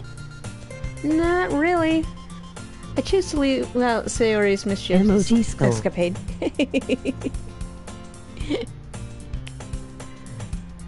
I'm sure Natsuki will end up complaining to her anyway. Looks like everyone has already settled down. Sayori somehow already finished her entire cookie. Yuri is back to her book and Natsuki disappeared into the closet. Well, then why were you so pissed off about Sayori? Come out of the closet. We're all cool here. It's fine. It's fine. Hey, Yuri? Eh? I suddenly noticed that Yuri is reading a different book from the one we've been reading together. Sorry, I didn't mean to interrupt. Oh no, I was kind of just waiting for you. If that's the case, why don't we go ahead and get started? Yes, let's. Actually, I have a request. Do you mind if I make some hot tea first? Not at all. Go ahead. Thanks very much. If there's one thing that can make my reading time here any better, it's a nice cup of tea. Not to mention it for yourself as well. Yuri stands up and makes her way to the closet. Everybody's going in the closet, damn. I follow and watch as she retrieves a small water pitcher from the shelf and the kind with a filter inside. Can you hold this for a second? Sure. Yuri hands me water pitcher and also fetches an electric kettle. I'm gonna plug this in at the teacher's desk, and then we'll get some water. She walks past me and sets the kettle down on the teacher's desk. I simply watch her movements. To my surprise, the way she moves really contrasts her speaking mannerisms. Especially because of her long legs, Yuri appears elegant and methodical. Okay, may I have the water pitcher? Thanks, I'll be right back. Might as well walk with you. Yeah, why not? Shall we go then? Yeah.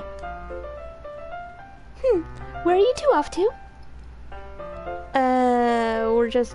Yuri was gonna make some tea, so I suddenly realized how weird it sounds to explain this to Monica. We're just filling the water pitcher. Ah, okay. Sorry, I was just a bit curious. That's kind of a one-person job, isn't it? That's... Monica, please mind your own business for once. Or do you want to tell me there's something wrong with helping involve Calico in club activities? My mouth gapes. I suppose there's nothing wrong with that. Then let's go, Calico. Yuri quickly exits the room and I follow. Monica sounds jealous. Yeah. Monica, please. Down, girl. Once in the hallway, she suddenly puts her forehead against the wall. I spoke without thinking. How could I say something like that? Yuri. Something about the way she said that. It made me feel so irritated. What's wrong with me? No, Yuri. I think you did the right thing. I wasn't expecting it, but it's also not right for Monica to judge people like that. Calico, how come even when I do something bad, you're being nice to me? Because you're not a bad person. I mean, you might be. There's supposed to be shit that happens in this game. I don't know. Nothing that you do is as bad as you make it seem in your head. Nobody's perfect. We have emotions. We can't always hide them away. But you always amplify things in your head. Your mind turns a light rain shower into a hurricane. No. Wouldn't you hate me for something as terrible as that? Why would I hate you? I can't hate someone for having emotions. What kind of friend would do that? Friend, you say? Yuri lifts her head. Calico, I really like being friends with you. Thanks, Yuri. I like being friends with you too. I feel kind of awkward saying something like that, but I'm doing my best to help Yuri feel better. Anyway. Yeah. Shall we go? Yeah. Yuri and I walk to the nearest water fountain. Once we fill up the water pitcher, we return to the classroom. Yuri's Calico? quite sweet. Seriously. Calico, do you like oolong tea? Yeah. Anything is fine. Very well. Yuri sets the temperature to the kettle to 200 degrees. Now it's time to get the teapot. You really do this properly, don't you? Of course. I shouldn't do any less when I'm making tea for others. Even if I'm not an expert on tea or anything? In that case, you'll only be even more impressed. Perhaps I will. Yuri fetches the teapot and begins measuring the tea leaves. To my surprise, she even starts humming a little to herself. Aw. You must be in a good mood now. Is that so?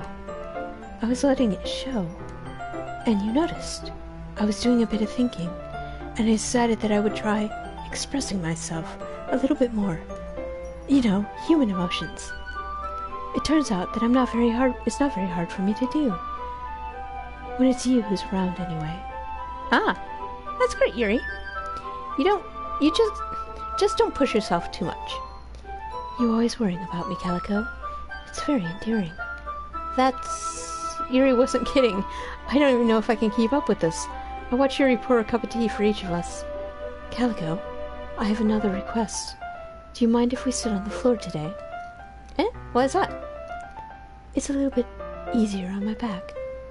I can read with my back against the wall rather than bending over at my desk. Oh, sorry, I didn't realize. No worries. I just have back pain fairly regularly, so I do my best to manage it. Is that so? I wonder why that is. It's most likely because of my bountiful boobus. Your posture, right? Always hunched over like that while reading? Yes, that's it. I have terrible reading posture. So that's why we should sit on the floor. Fair enough. I'll go ahead and get the book. I retrieved the book from my bag. Is my character actually that frickin' just oblivious, or are they being nice? I have some chocolate as well. It's a bag of small chocolate candies that I keep hidden from Sayori's candy radar. I take it since it'll go well with the tea. Yuri and I then sit against the wall, teacups at our side, and if in sync, we assume the same reading position as last time, each holding one half of the book. Except this time, our bodies are even closer to each other. I can't see too well. Yuri slides closer until our shoulders are touching. How am I supposed to focus on reading like this? Yuri was always kind of cute, but when she's being less apprehensive, it's almost more than I can handle. Your teacup. Yuri hands me my teacup. Holding it with my hand that's not holding the book, I end up in a position that makes it even harder to focus, because now I need to worry about making sure I don't accidentally touch her chest. Meanwhile, Yuri hasn't noticed a single thing. She wears her intense reading expression. I can only presume the world around her has faded away. I use all of my willpower to focus on our reading. After a few minutes, I finally manage to relax a little. I put the teacup between my legs and fumble with the chocolate wrapper. Sorry. I briefly let go of the book to finish opening the wrapper. You can have as much as you want. That's okay. I won't take any. Are you sure? Well, if I touch it, then it might get smudges on the pages. You're right. I didn't even think about that. My bad. No need to apologize. Oh, the book okay? Are you sure? Yes, of course. Yuri opens the book with both hands. She holds it so I don't have to have any harder of a time reading from it. But as a result, her left arm is practically resting on top of my leg. Well, in that case, Yuri's already totally focused on reading again. I take a chocolate candy and pop it into my mouth. Then I take another chocolate. and hold it up to Yuri. She doesn't even look away from the book. She simply parts her lips as if the situation was completely natural. But that means I can't stop here. I apprehensively place the chocolate in her mouth. Just like that, Yuri closes her lips over it. Yuri's expression suddenly breaks. Did I just... Yuri looks at me like she needs to confirm what just happened. Calico? Sorry. I guess I shouldn't have done that. Oh, well, you're just helping. That's something that friends do, right? I mean, not really in this kind of context, but, yeah. That's all it was. Yeah. Then, you don't need to stop or anything. I see. The situation has gotten really tense. Yuri tries to return the book, but I can tell just by her expression that even she can't focus now. My heart's pounding. I nervously take another chocolate between my fingers, but this time Yuri's eyes meet mine. How did it even come to this? Yuri doesn't even avert her gaze. I notice her chest rising and falling in the rhythm of her breath. I raise my arm. Like before, Yuri parts her lips, but it's different this time. I take the chocolate and place it in her mouth. I feel her hot breath on my fingers. Okay, everyone! Hold on a minute.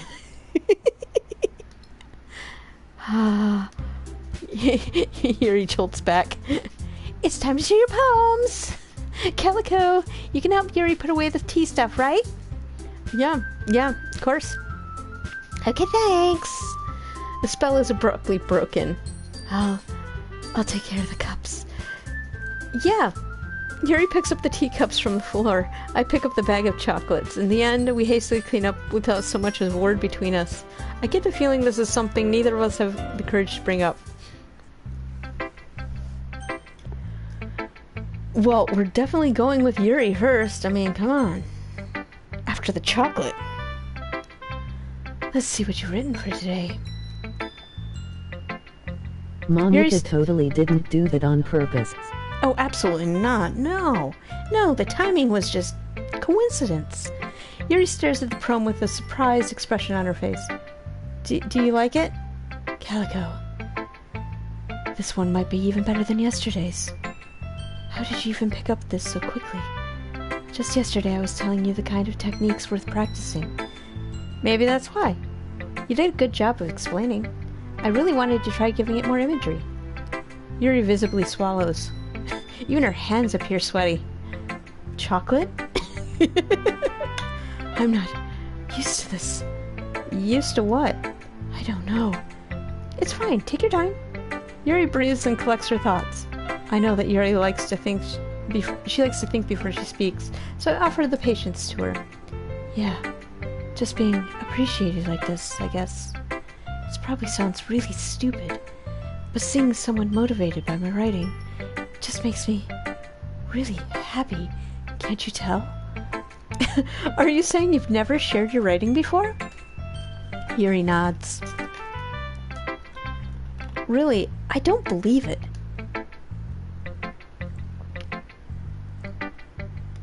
I really only write for myself. Sorry about the pauses. I'm taking sippy sips. This is killer on my vocal cords. And besides, people would just laugh at me. Do you really think that? Again, Yuri nods. Huh. Even your close friends? Yuri doesn't respond to that. I wonder why. Anyway, do you want to share the poem you wrote today? Yeah, I do. If it's with you. The Raccoon. It happened in the dead of night while I was slicing bread for a guilty snack. My attention was caught by the scuttling of a raccoon outside my window. That was, I believe, the first time I noticed my strange tendencies as an ordinary human. Sorry, that word was like, what? I gave the raccoon a piece of bread, my subconscious well aware of the consequences, well aware that a raccoon that is fed will always come back for more. The exciting beauty of my cutting knife was the symptom, The bread, my hungry curiosity. The raccoon, my urge. The moon increments its phase and reflects that much more light off my cutting. My cutting knife. The very same light glistens in the eyes of the raccoon friend. I slice the bread, fresh and soft. The raccoon becomes excited, or perhaps I'm merely projecting my emotions onto the newly satisfied animal. The raccoon has taken to following me. You could say that we've gotten quite used to each other. The raccoon becomes hungry, and more frequent, so my bread is always handy. Every time I brandish my cutting knife, the raccoon shows its excitement. A rush of blood, a classic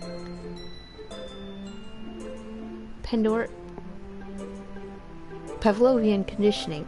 I slice the bread, and I feed myself again. I was a little more daring with this one than yesterday. I can see that. It's a lot more metaphorical. I don't know if it's my fault, but I can't begin to imagine what this poem is about. Raccoons? It's about raccoons, right? That's right. It's a bit close to my preferred writing style, using the poem as a canvas to express the vivid imagery and conveying emotions through them. Yeah, if I take it at face value, I can't even figure out what it's supposed to mean. Well, I think it's something that different people can relate in their own way. I wanted to express the way it feels for me to indulge in my more unusual hobbies. It's those sorts of things I usually force to keep to myself, so I sometimes enjoy writing about them. Why do you keep them to yourself? Because they're embarrassing, and people would make fun of me. Don't you have anything like that, Calico? Well, yeah, I guess I do. Everybody does. I feel like everyone has a little something like that. The best we can do is respect each other and our individualities. Even if it's difficult, sometimes, and some things make us uncomfortable. After all, if I hadn't learned to embrace my own weirdness, I would probably hate myself. I might be ranting a little bit now, but I'm glad that you're good. I'm glad that you're a good listener. I'm good. I can read. It's fine. You're good at a lot of things. Writing, listening. There really aren't many people like you, Calico. That's exaggerating a little bit. It's just how I feel. I never thought I would feel so comfortable sharing my writing, but now I almost feel like I look forward to it. It's just a really nice feeling, and you're to thank for that. It's nothing, really. Yuri smiles sincerely at me. For just a moment, her timidness seems to disappear. And Monica jumps in. Hey, it's me! Look at me! I'm Monica. Let's get her out of the way. Hi again, Calico. How's the writing going? Alright, I guess. I'll take that, as long as it's not going bad. I'm happy that you're applying yourself. Maybe soon you'll come up with a masterpiece. I wouldn't count on that. Scurry. I know, I was like, wow! You never know. Want to share what you wrote for today? Sure, here you go. I give my poem to Monica. Alright. This one's good. It feels like you're not only getting more comfortable with your style, but the imagery is better than the last one I read. Just wondering, but have you been finding inspiration in Yuri's writing style? Maybe. Sure, I guess so. You can't deny that she's talented. Yeah, totally. I think her poems are the most romantic. That's the best way to describe it. She's like a totally different person when she picks up a pen. Yeah, I noticed that too. Or when she's talking about literature, it's like a light turns on inside her. Sadly, it's hard to get much personal conversation out of her. Trust me, I've tried. Who knows what goes on in that head of hers? I hope you don't mean that in a bad way. No, of course not. She's a great person, really. I just meant that I wish she didn't keep so much of herself. But defending her like that? You must be pretty into her. Huh? You completely misunderstood. Calm down, I'm kidding. You can like her, you like me, right? No, what did I say? Who's talking? What? Besides, I'm pretty sure she's already got a boyfriend. Wait, really? Yeah, a fictional one, anyway. Monica kind of whispers that last part to me. It's just a hunch, but, well... There's not really anything wrong with that. Oh, well, I know. I was just saying. But anyway, you want to read my poem now? I like the way this one turned out, so I hope you do too. Alright, let's take a look. Save me. The colors, they won't stop. Bright, beautiful colors. Flashing, expanding, piercing. Red, green, blue, an endless cacophony of meaningless noise. The noise, it won't stop. Violent, grating waveforms. Squeaking, screeching, piercing. Sine, cosine, tangent. Like playing a chalkboard on a turntable. Like playing a vinyl on a pizza crust. An endless poem of meaningless. Load me. What? Interesting. It's even more abstract than your last one, huh? I guess it's just the way I write. I'm sorry if you don't like it. No, I never said that. It's just the kind of thing I've never really seen before, I guess. I kind of like playing with my space on the paper. Choosing where and how to space your words can totally change the mood of the poem. It's almost like magic. The way I wrote the lines really short make it feel like they're trying to speak over the noise. The noise of the blank paper. Yeah. I see. Still hard for me to tell what it's about, though. Sometimes asking what a poem is about isn't the right question. A poem can be abstract as a physical expression of feeling or convention with the reader. So putting it that way, not every poem is about something. Anyway, here's Monica's writing tip of the day. Sometimes you find yourself facing a difficult decision. When that happens, don't forget to save your game. You never know when you might change your mind, or when something unexpected may happen. Wait, is this tip even about writing? What am I even talking about? That's my advice for today. Thanks for listening.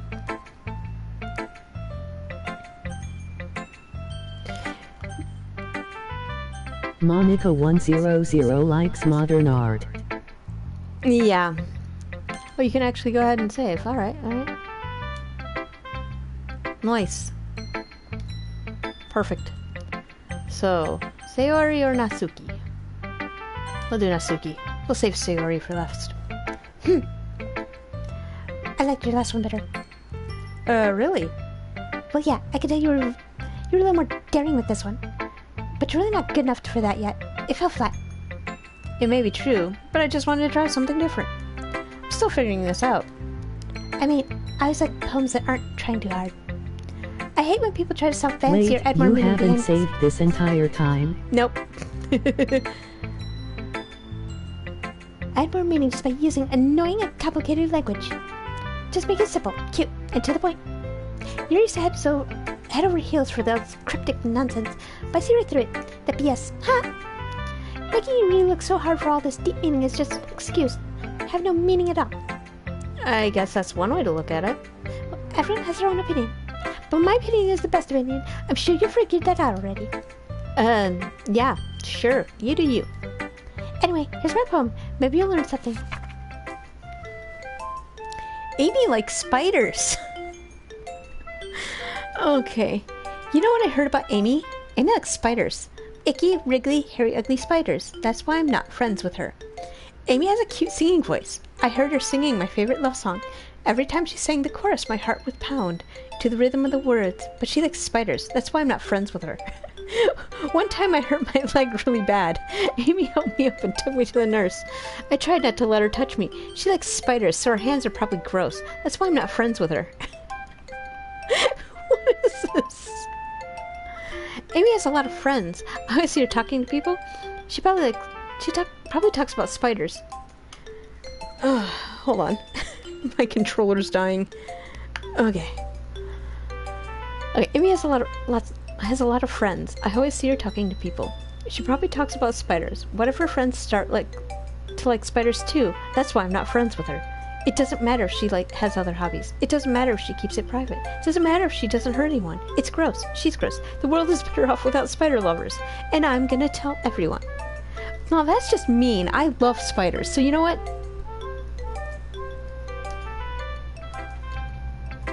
Not bad, right? You're right. It's not bad. It's horrible. Horrible. Spiders are cute. Natsuki has beef with Amy like how Skull has beef with Yuri. Seriously. She has a beef with spiders. What's wrong with spiders? They're adorable.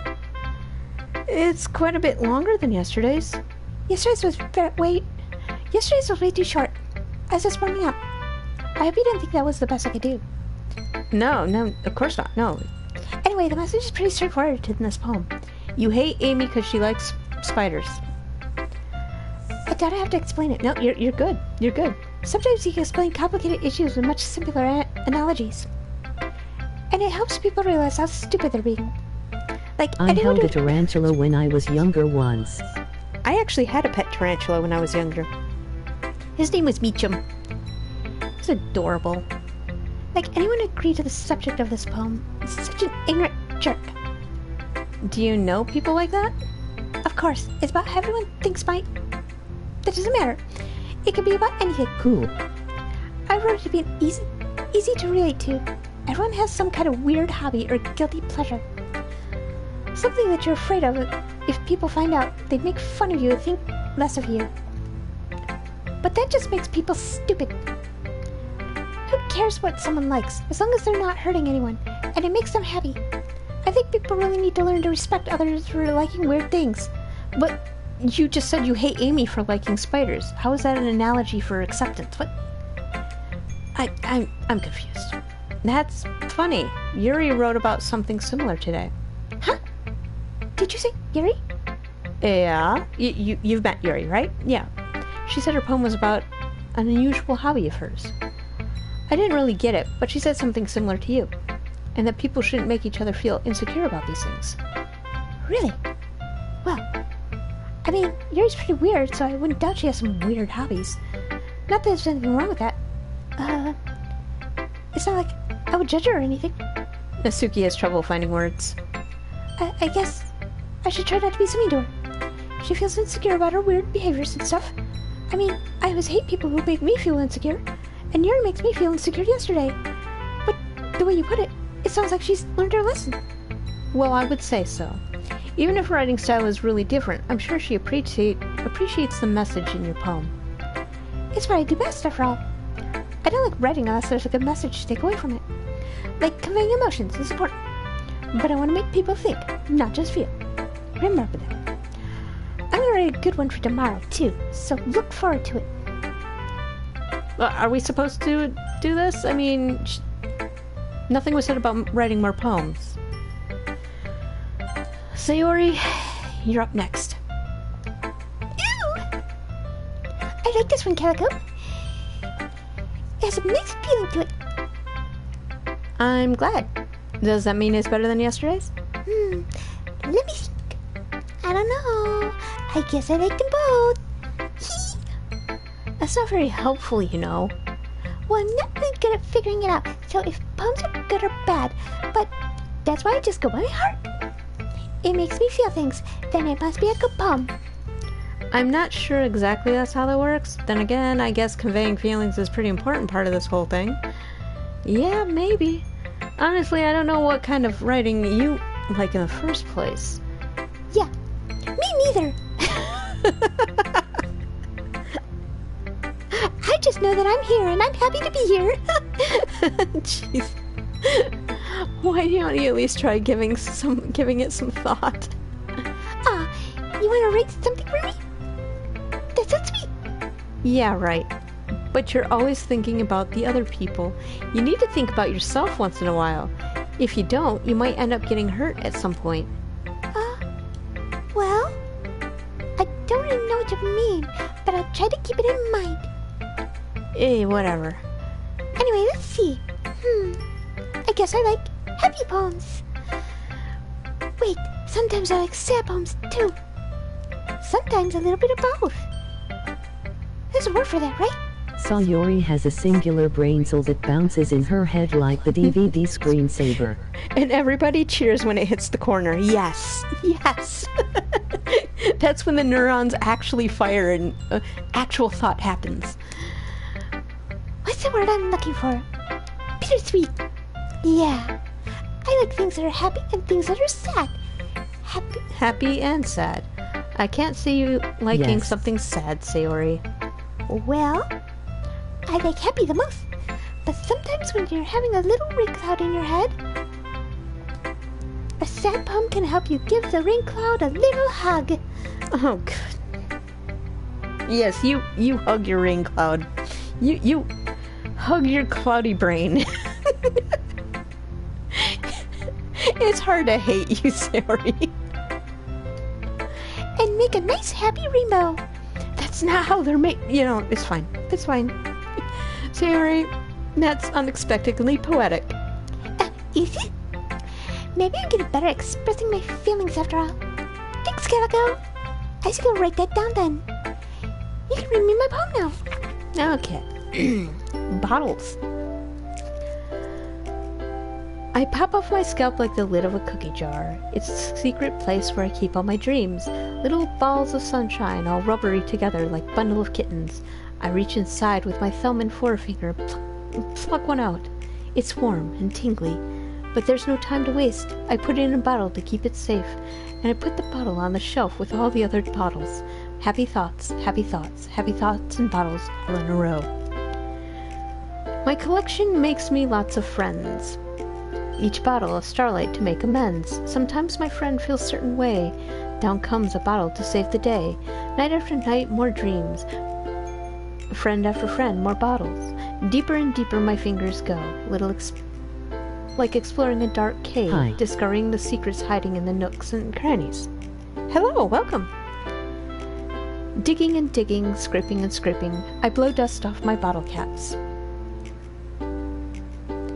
It doesn't feel like time elapsed. My empty shelf could use some more. My friend looks through my locked front door. Finally all Hello. done, I open up, and in come my friends. In they come in such a hurry. Do they want my bottles that much? I frantically pull them from my shelf, one after the other, holding them out to each and every friend, each and every bottle. But every time I let one go, it shatters against the tile between my feet. Happy thoughts, happy thoughts, happy thoughts and shard all over the floor. They are supposed to be for my friends who aren't smiling. They're all shouting, pleading, something. But all I hear is echo, echo, echo, echo inside my head. Yeah, you know what? I don't doubt that. Holy crap.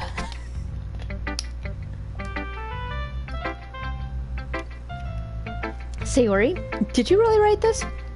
Of course I did. Bottle, you can close now. Thank you. I didn't tell you yesterday I was gonna write the best poem ever. Yeah, but I mean, I didn't expect something like this coming from you. Monica taught me a whole lot, and I've been really in touch with my feelings recently. I see that. It's almost kind of creepy. Creepy? Well, not exactly. Maybe because I'm so used to you being cheerful. Well, never mind. I'm thinking too hard about it. Skullert! Welcome back, Skull. The point is, it came out good, so you should be proud of it. Aw, thanks. I feel like I was meant to express myself this way. It even helps me understand my own feelings a little bit better. Writing is like magic. You've gotten pretty passionate about this, huh? I hope you keep it up. Yay! Writing's the best. I'm gonna keep writing until I die. Don't get ahead of yourself. Sayori's always had a habit of getting obsessed with something before dropping it, no more than weeks later. I wonder if this one's one of those times. But seeing the passion in her eyes makes it hard for me to be pessimistic.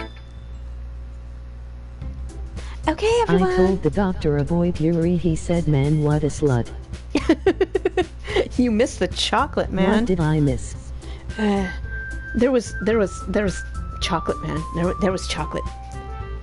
It might have been Belgian chocolate, I don't know. She seemed to enjoy it. Well, Press Done. X to doubt. we're all done reading each other's poems, right? I have something extra planned today, so if everyone could come sit at the front of the room. Jason. Is this about the festival? Well, sort of. Do we have to do something for the festival? It's not like we put anything together good in just a few days. We just end up embarrassing ourselves instead of getting any new members. That's a concern of mine as well. I don't really do well with last-minute preparations. Don't worry so much. We're gonna keep it simple, okay? We won't need much more than a few decorations. Sayori has been working on posters. I've designed some pamphlets we can get out during the event. Okay, that's great now. But that doesn't tell us what exactly we're gonna be doing for the event. Who is sorry. the pink one? She Nasuki? looks fun. Nasuki? The one on the end? Natsuki. Oh, sorry, I thought you heard about it already. We're gonna be performing. Performing? Huh? Yes, Natsuki. Monica? Yes, we're gonna be having a poetry performance. She is fun. Each of us are going to choose a poem to recite during the event. But the cool part is we're also going to let anyone else come up and recite poems too. Sayori's putting it all on posters in case anybody wants to prepare ahead of time. Sayori, who's been coloring a poster, holds it up for us to see. Are you kidding me, Monica? You didn't already start putting some posters up, did you? Well, I did. Do you really think it's... Well, no. It's not that bad of you. But except for this, there's no way I'm gonna be performing in front of a group of people like this. I agree with Nasuki. Calico, I made something for you. What did you make? Can't wait. I could never in my life do something like that. Imagining it, Yuri shakes her head in Give fear. sandwich with pickles. I like pickles. Thank you.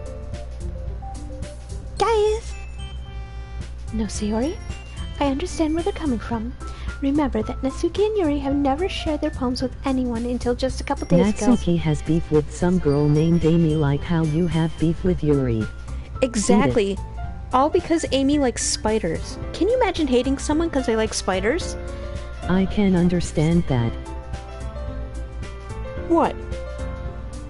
Because she likes spiders? Yuri is a skank. Yuri is not a skank. But Nasuki hates someone because she likes spiders. Spiders are adorable. They have little boopable snoots and I love them. Cute little faces. She is just awful. Okay, who am I now? Monica. It's allowed to ask for them to recite their poems out loud. She is the reason Croc's excised. The shoes? Or the animals? I guess I kind of overlooked that. I'm sorry. But I still think we should give it our best. We're the only ones responsible for the fate of The this club. shoes. Minor spelling mistake. Your argument is invalid. The animals are awesome. The animals are awesome. I'll give you that. If we start the event and each put on a good performance, then it will inspire others to do the same. And most of the people who perform, the better we'll be able to show everyone what literature is all about. Now let me poke you in the eye. Why are you poking Nasuki in the eye? Monica, that's so mean. Yeah, it's about expressing your feelings, being intimate with yourself, and finding new horizons, and having fun. That's right. And it's those reasons that we're all in this club today. Don't you want to share that with others? To inspire them to find the same feelings that brought you here in the first place? I know you do. I know we all do. So what do you say, peeps? And if it all takes in standing in front of the room for 2 minutes and reciting a poem, then I know you can do it. Nasuki and Yuri remain silent. Sayori looks worried. I guess that leaves me no choice. I hate this idea. I am an introvert. I do not like the idea of standing in front of a crowd and having this kind of thing. So no, oh, right, I agree. Shit. I don't think it's too much to ask. I do. I think that Sayori and Monica have been trying really hard to get new members. The least we can do is help them out a little bit. Yeah, maybe, but... I think the Amy poem is supposed to be about Natsuki's feelings towards Yuri. It might make more sense after Act 2. Maybe. It looks like Nasuki doesn't have any arguments left. Okay, fine. I Poison guess I just have to get Yuki. over it.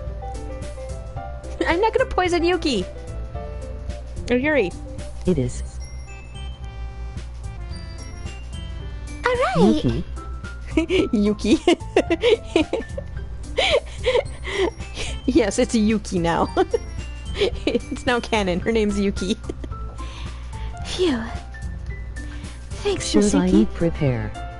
With sandwich. Sure. Or an apple.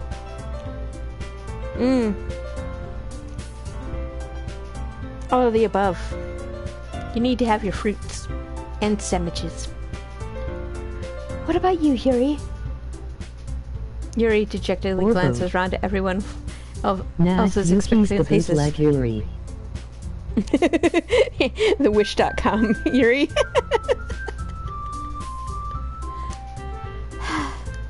I guess I don't really have a choice. That's everyone. You're the best, Yuri. This club is seriously going to be the death of me. Oh gosh. I've heard You'll I be fine, smell Yuri. like farts. Well, that could be a problem. Maybe stop farting on everyone. But anyway, let's move on to the main event. I want each of you to choose a poem of yours. We're going to practice reciting them in front of each other. No way. Monica, this is too sudden. Well, if you can't recite your poem in front of the club, how do you expect to do it in front of strangers?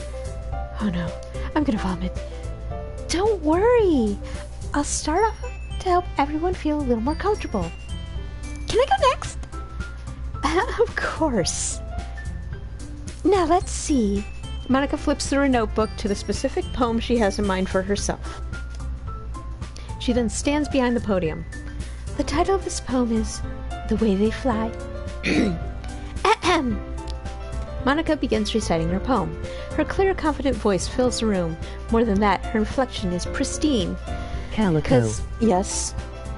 Yes. She knows Does exactly. Drew have Christmas toes? No. We don't do Christmas. She knows exactly how to apply emotion behind each line she recites, bringing the words to life. Is this something she's done before, or she's simply a natural? I glance around me.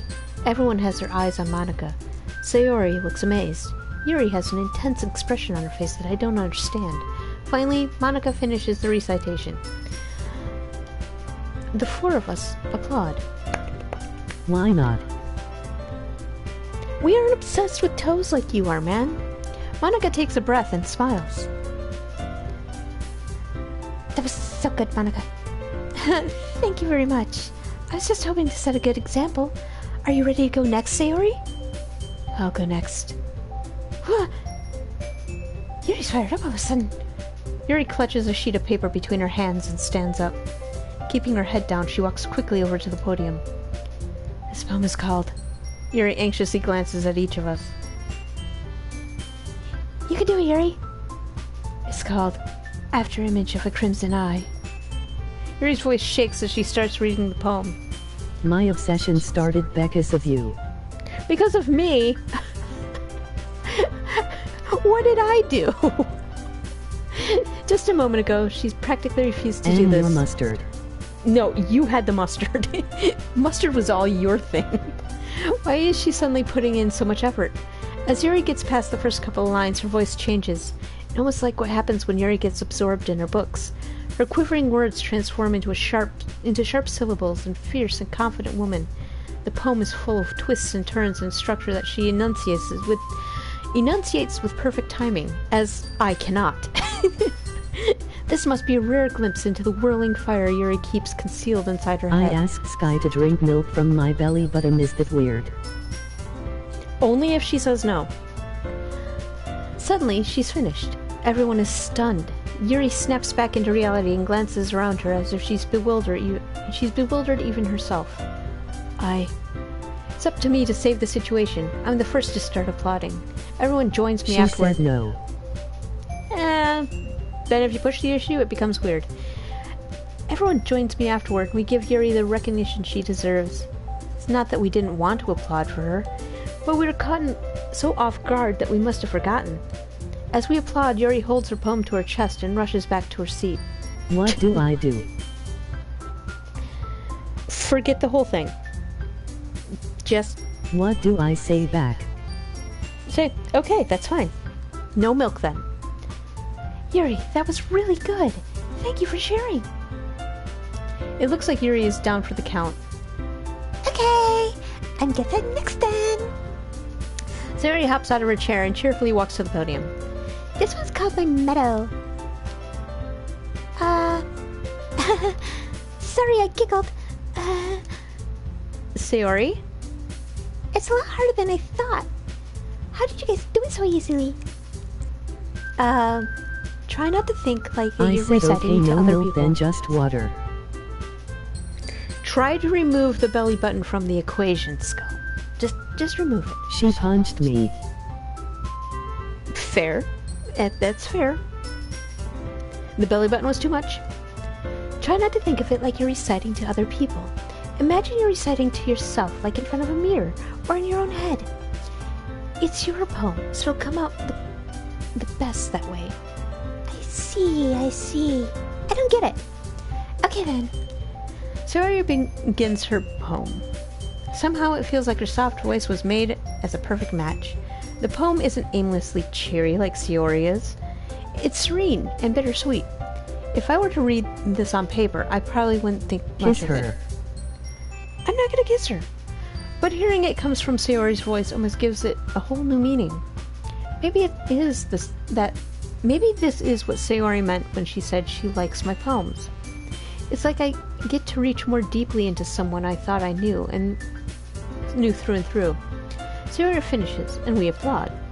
I did it. Good job, Sayori. Even Calico liked it.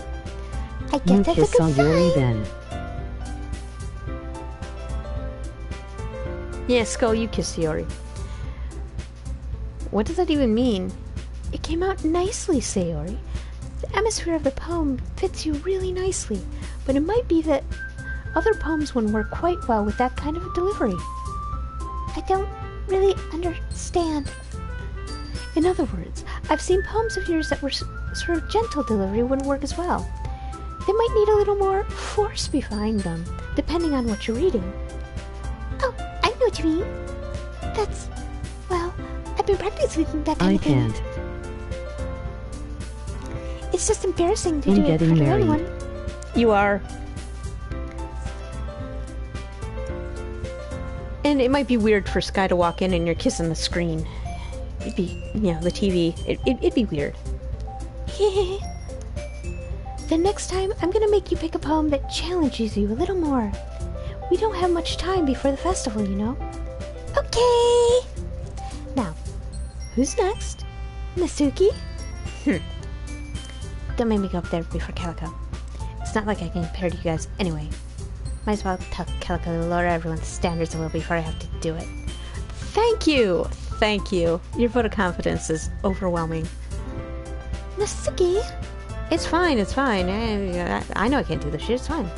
I might as well get it over with. But it's not like I have much of a selection of what to read. I'll just have to go with what I wrote for today. I stand up and step in front of the podium. Everyone has their eyes on me, making me feel terribly awkward. I recite my poem. Since I'm not exactly confident in my own writing, it's hard to put energy into it. Despite that, once I finish, I receive applause anyway. They're so kind. They're so nice. Which one of you girls farted? It was you, Skull. Sorry, I'm not really good as everyone else. Don't worry about it so much. I think it's less about your abilities and more about your lack of confidence in your writing. That's something that I'll improve over time, though. Maybe. Yes. Yeah. Alright then. That just leaves you, Nasuki. Yeah. I'm going. Nasuki begrudgingly gets out of her seat and makes her way to the podium. The poem is called... Why are you all looking at me? Because you're presenting. Anyway, the poem is called Jump. Nasuki takes a breath. Once she starts reciting the poem, her sour attitude disappears a little bit. While she's still a little unenthused, her poem has rhythm and rhyme to it. It's Nasuki's trademark style, and it works surprisingly well when spoken aloud. The words feel like they bounce up and down, as if giving life to the poem. I've never heard bouncy words before. Natsuki finishes and everyone applauds. Yay! She huffs back to her seat. That wasn't so bad, was it? Easy for you to say. You better not make me do that again. Well, do you at least feel prepared enough to recite a poem in front of other people? I mean, doing it in front of other people would be way easier. I could put on whatever face I want for other people. But when it's just my friends, it's just embarrassing. That's a surprise, Natsuki. I thought it'd be the other way around for me. Well, that's just how it is, so... Well, I guess in that case, you won't have much to worry about for the festival. That said, I wanted to thank everyone for coming, though. It might be hard, but I hope you all have an idea of what it's like now. Make sure you pick a poem and get enough practice before the festival, okay? I'll be making pamphlets, so let me know ahead of time when you'll be reciting. Jeez, I should probably find some other poem to recite Shut instead. it, Monica. That's fine, too. It doesn't have to be your own.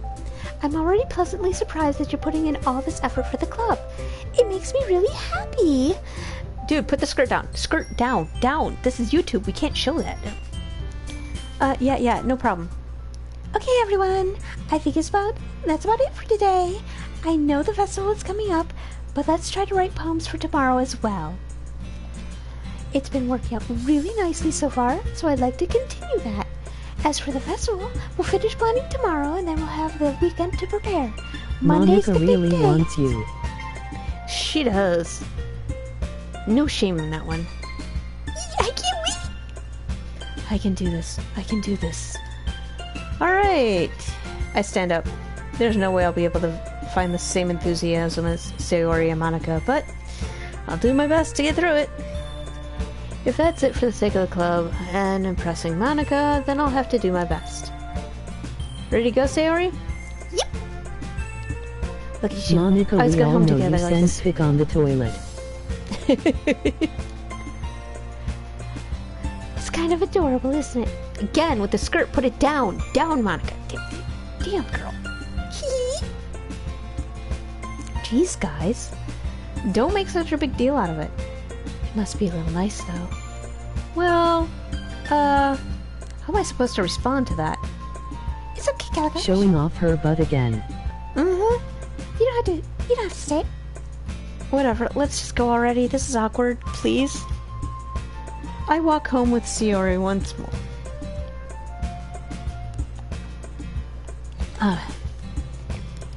Alright. Even though it's only been a few days.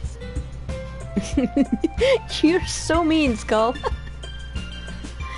Even though it's been a few days, a lot of things have already changed. But today, Sayori is being a little quieter than usual on the way home. Hey, Sayori. Sorry, I was spacing out. No wonder. I was thinking about something from earlier. Like, how we get to... I mean, Sayori fumbles with her words. so let's just say that one day, Yuri asked to walk home with you. Huh? What would you do? What kind of question is that? You're kind of putting me on this... You kind of put me on the spot here. What if Sayori dies? She wouldn't die, would she? Walking home with Yuri, huh? Why does the thought of that make my heart pound? Well, if your heart's not pounding, then there's a problem. You should probably go get that checked out because it's supposed to go thump thump all the time. Just saying. I mean, given how hard it is for her to socialize, I would feel awful turning her down. So, isn't she so beautiful and smart? It has nothing to do with what I just said. You just admit it. Jeez. Not even any point in speculating something that's never gonna happen. Well, maybe... Nah, she'd forget she's dead. But I just like to think about it. It's not long before you won't need me anymore, you know. Need you?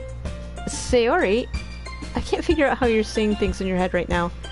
Sorry. Everyone is different. Nobody in the club is a replacement for you. If you say so. The conversation trails off and I'm left feeling awkward. That's me every day, okay? It's fine.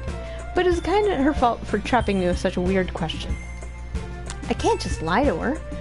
But if there's something that makes her happy, I'd hate to take that away from her. That's why I said there's no problem in no point to speculate. She never dies. Reading in games is garbage. Sorry I'm late. Don't say sorry, protect her. Cheeks. And Cheeks, again, you voted for this. So, Well. hi Cheeks, how you doing? Then again, the festival is only a few days away. Look who decides to show up.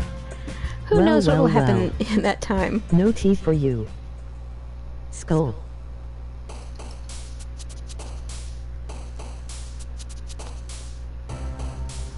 A little sticker to them are dancing. How are you doing?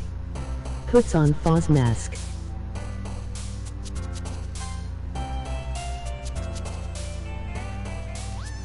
Gas. How dare no poop for you.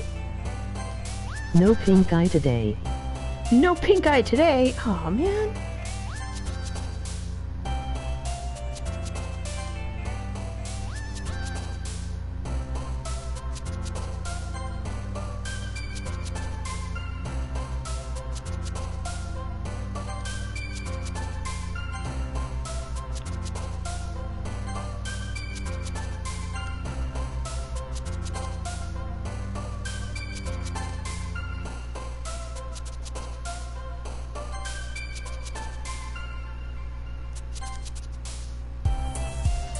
Let's see.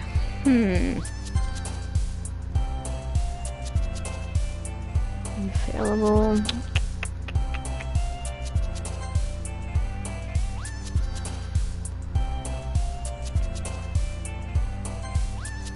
Oh Ricky. Pulls back gas mask and gas mask smacks Skull's face. I have a present for you. Hands over wrapped present.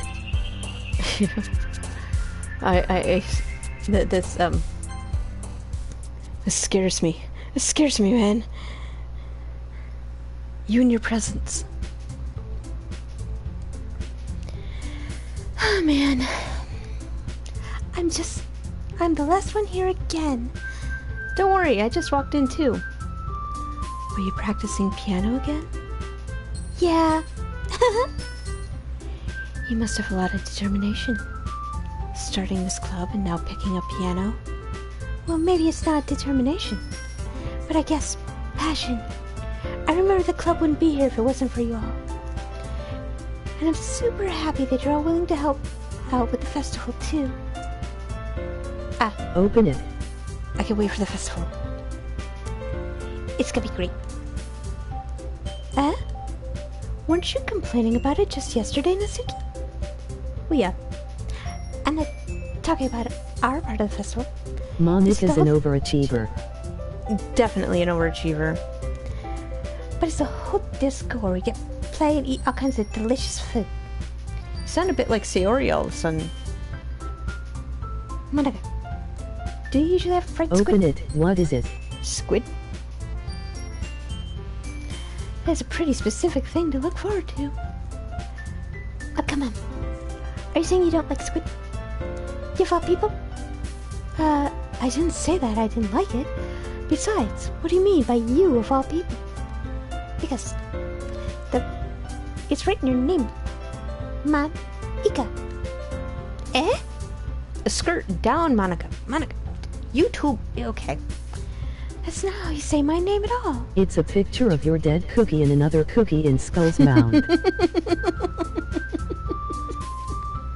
Skull is so mean. The poor cookies. Also, that joke makes no sense in translation. Never mind. Let's just focus on our own event for now, okay? Fine. Your reactions aren't as fun as Yuri's or Sayori's anyway. Excuse me? Where is Sayori anyway? Oh, there you are. Sayori is sitting at a desk in the corner of the room looking down at nothing. I walk over to her. Hey, Sayori. I wave my hand in front of her face. You're spacing out again. Sorry. Don't mind me. You can go talk to everyone else. Huh? Is everything alright? Of course. What would it be? I just feel like you're a little off. Sorry for assuming things. Jeez, you worry too much about me. I'm fine, see? Saori shows me a big smile and jumps. Don't let me distract you from having fun with everyone. You All like right. it? If you say so. I wordily glanced at Saori before turning back towards everyone else. But the conversation is already dispersed and everyone back to their usual activities. Maybe I should ask Monica if she's noticed anything about Saori recently. Sayori's brain cell isn't functioning properly. Nope, it got stuck in the corner. It's just kind of bouncing around in there. That brain cell. Since they've been preparing for the festival, they must be spending a lot of time together. I timidly approach Monica, who is shuffling through some papers at her desk. What's up, Calico? A. Hi, this might sound a little strange, but... Have you noticed anything up with Saori recently? Anything up with her? In what way do you mean? Maybe I'm reading into it too much, but Mod she seems a little ragdoll downcast sound. today. Sayori is the smartest of them all. How dare you farts in gas mask filters. Oh, you think so? Can't say I've noticed anything about her. I don't really pay attention to people. Monica peers across the room at Saori, who is idly dragging a rubber eraser up My and down eye. her desk. Pink eye! Get pink eye! Maybe there's something on her mind. But I'm surprised I'm not the one asking you, Calico. You certainly know her a lot better than I do. Yeah, but she never really is like this. She's always talked to me about things that bothered her. But this time, when I asked her, she was really dismissive. Sorry, I know it's not your problem. I just wanted to ask if you knew anything, so I'll To be drop it honest. for now. No. It's important to me, too. I mean, I'm also Pink eye friends with does her. not exist here. Seriously?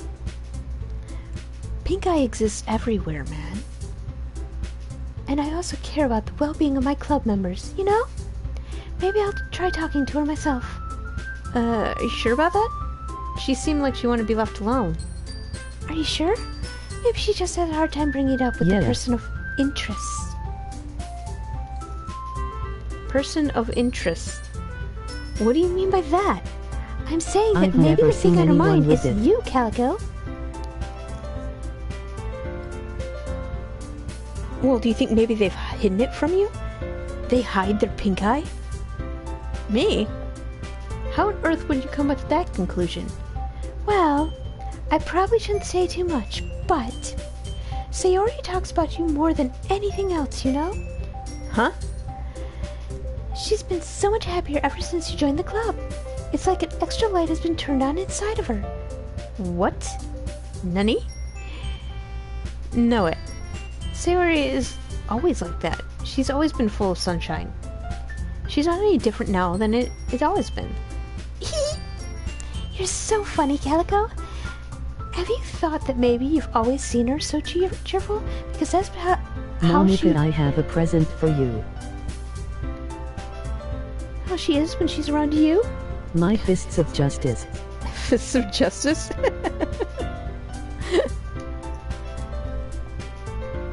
I said too much. Punches her in the nose.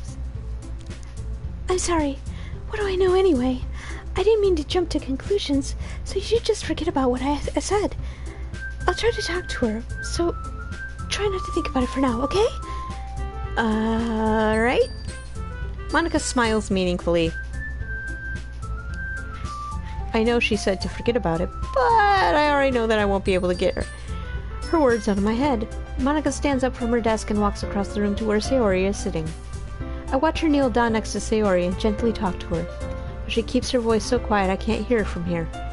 So, I sneak closely, see if anybody notices. I sigh and sit myself down. I know Saori told me not to worry about her and said to have fun with everyone else, but that's impossible to do now that she's behaving like this. Exactly how much do I care about her? I'm letting this weigh me down so much. Now it feels like I'm the one behaving out of ordinary. But there's nothing I can do besides wait for Monica. Why does it feel like I'm being watched? I glance around the room. Suddenly I notice Yuri peering at me from over her book, but she looks away just as quickly with a flustered look on her face. Don't be flustered. It's fine. I get it. I realize that she won't get anywhere like this. I never really seen Yuri approach anyone or start a conversation on her own accord, so I have no choice but to approach her myself. By now, it's a little easier for me to do that. I stand up from my desk and I sit in one next to her own. I didn't mean to bother you or anything. Relax, you didn't do anything. But I could tell that you wanted to be alone with your thoughts. Alone with my thoughts? How were you even able to tell that I was thinking like that? Well, it's something that I do a lot. So it wasn't hard for me to spot based on your posture and expression. Not what I was staring or anything. I didn't do anything creepy like that. In any case, I guess you were right. I'm sorry if I caused you any concern. Don't apologize. Your troubles are the only concern of those who are willing to share in that concern. Of course, there are certainly those who find the most comfort in keeping to themselves, but if you would prefer to share what's on your mind, they would be glad to listen. It's really not that big of a deal. I was just feeling a bit uneasy about Sayori. Sayori? Yeah, she seems a little bit off today, but when I asked her about it, she didn't want to admit it to me. So I can't help but wonder if something happened to her. Oh, that's quite romantic. Huh? Sorry. I didn't mean to say something stupid. It's not that. I just didn't want you to misunderstand. Sayori and I have just been friends for a long time, that's all. Ah, I see. Then perhaps it's unusual for her to be dismissive to you about her feelings. Or maybe I'm just reading into this a little too much. Calico. The world's full of meaning, often hidden deep beneath plain sight. And there are many untold mysteries behind every person, no matter how well you may know them. So you think there might be something behind it after all? I think that Sayori is a very complicated person. Her mannerisms on the outside don't always match what may be going on the inside of her head. She may not always know what she wants. I noticed her strange behavior today, too, and I also feel some concern for her. But in your case, it looked like she was fully occupying your thoughts, wasn't she? Well, I guess that was the case. Sayori, she really means a lot to you, doesn't she? I guess. But you don't need to put it that way. We're just good friends, that's all. I think your character needed to be named Bluoba. Bluoba? Well, I'm sorry, it's Calico. Yuri suddenly looks deeply into my eyes. What do you see? You like what you see? The expression is gentle and curious, as if she's searching for something. Embarrassed, I avert my gaze. Sometimes, a person's mysteries are untold even to themselves, and you, as someone honest and caring, may uncover feelings you weren't aware were in you. That is, I think that she'd be a very fortunate person to have you feel this way about her. Yuri, you're giving me too much credit. I'm a pretty simple guy. I just think I'm pretty good at understanding my own feelings. I'm not nearly as sophisticated as you. That's not a compliment, is it? It is what it is. Anyway, as long as we're here, why don't we do some reading? Well, as long as you're okay with it. Yeah, I should be taking my mind off this whole thing anyway. ...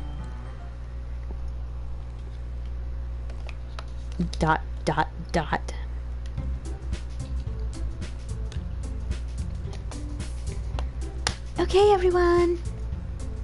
After some time passes, Monica calls out to the cloakroom. Why don't we share our poems now?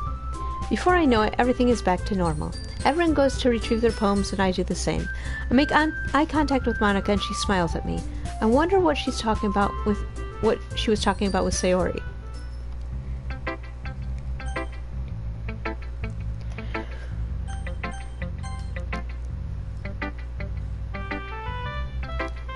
Yuri, just for you, Skull. Calico, your writing has only improved in these last few days. Every poem you show me has been nothing short of spectacular. I can really feel the emotions. I'm a little envious, even. I don't think it ever came to me with this naturally. Yuri, that's the wrong way to put it. This never did come naturally to me, but I've been able to improve so much thanks to you. You're really the example I was chasing after. Yuri. Nope. Well, maybe. Is that so? Yuri gently smiles to herself. This feeling. I'm so glad I got the chance to share my writing. I never thought it would feel like this. I remember you mentioning that yesterday. I can't believe you're so good at something and you've never shared it with anyone. It's kind of a shame. Yuri is best girl. I totally agree. Maybe, but it's not like I really had a choice. What do you mean? Well, Yuri smiles sadly. Calico, during lunchtime, I eat by myself. Did you know that? It's a great time to find a quiet spot and do some reading. In fact, I've always had some books with me. You could say I really enjoy reading. Well, that's one way to put it anyway. But books are so full of amazing and inspiring people. People you want to fall in love with. Or people who just know would make a really good friend. Cheerful people. Always put a smile on your face. Or deep thinkers with problem solvers who discover the mysteries of life. Or when you look at it that way, I'm surrounded by my friends every day. You know? And those friends don't laugh at me. They don't tease me for spacing out all the time. They don't make fun of my body type. And they don't hate me for acting like a know-it-all. People say that about you? The bitches! I'm not a know-it-all, Calico. I'm just the opposite. I don't know anything. I don't know how to talk to people. I don't know how to make people see me as normal. I don't even know how to make myself happy. I have all these feelings, and all I can do with them is read and write.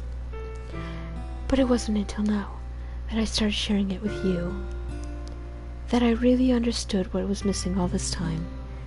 But I haven't really done anything. No, that's wrong. It's just being patient and respectful. That's really important to me. I know I'm a difficult person, Calico.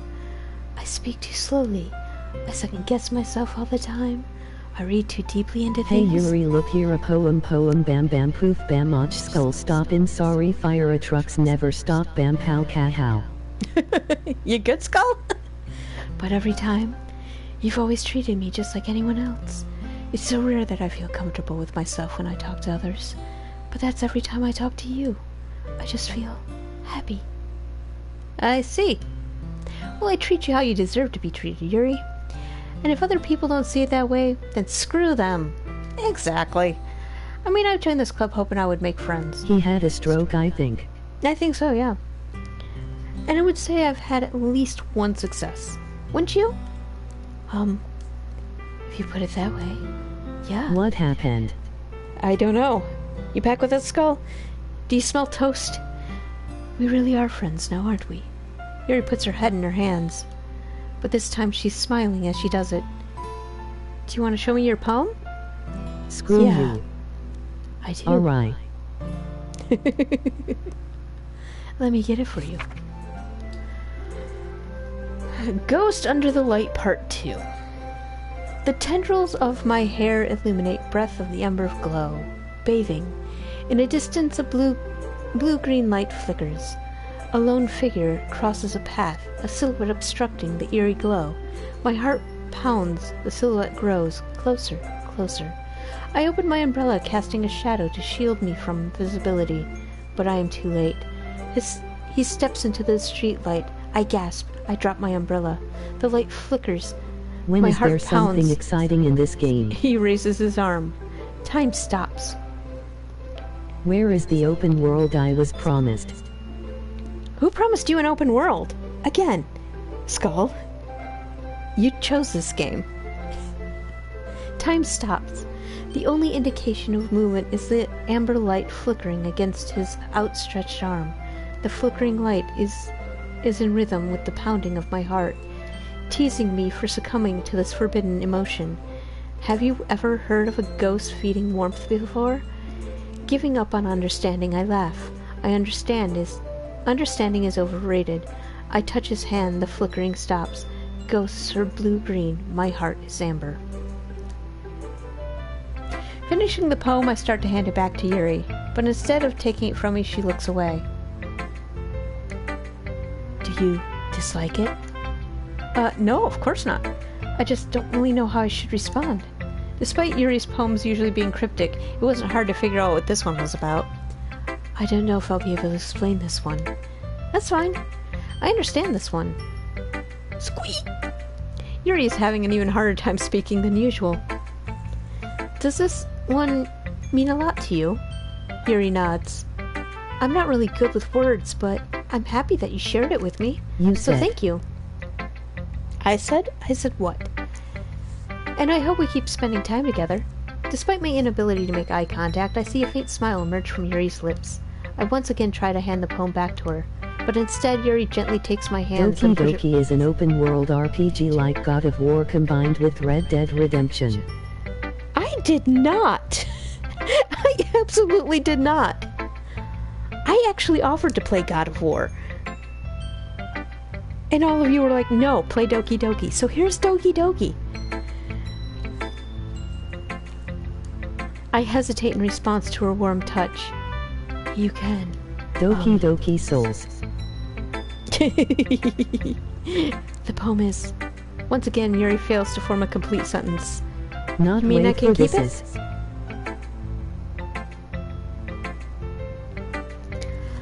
Scholar, you're the one who's like, yes, you will play this. Reading.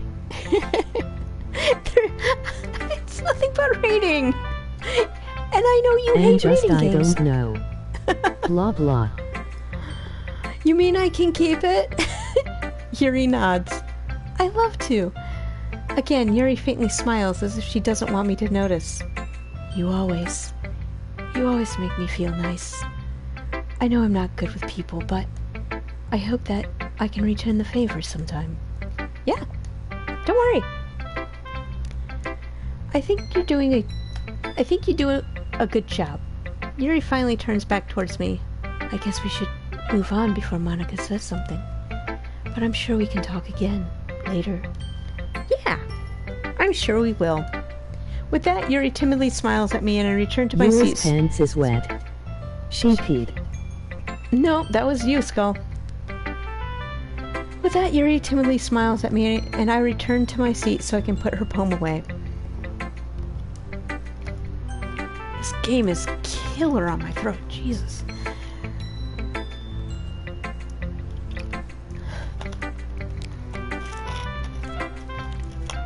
You should stop peeing on Yuri, Skull. Sayori.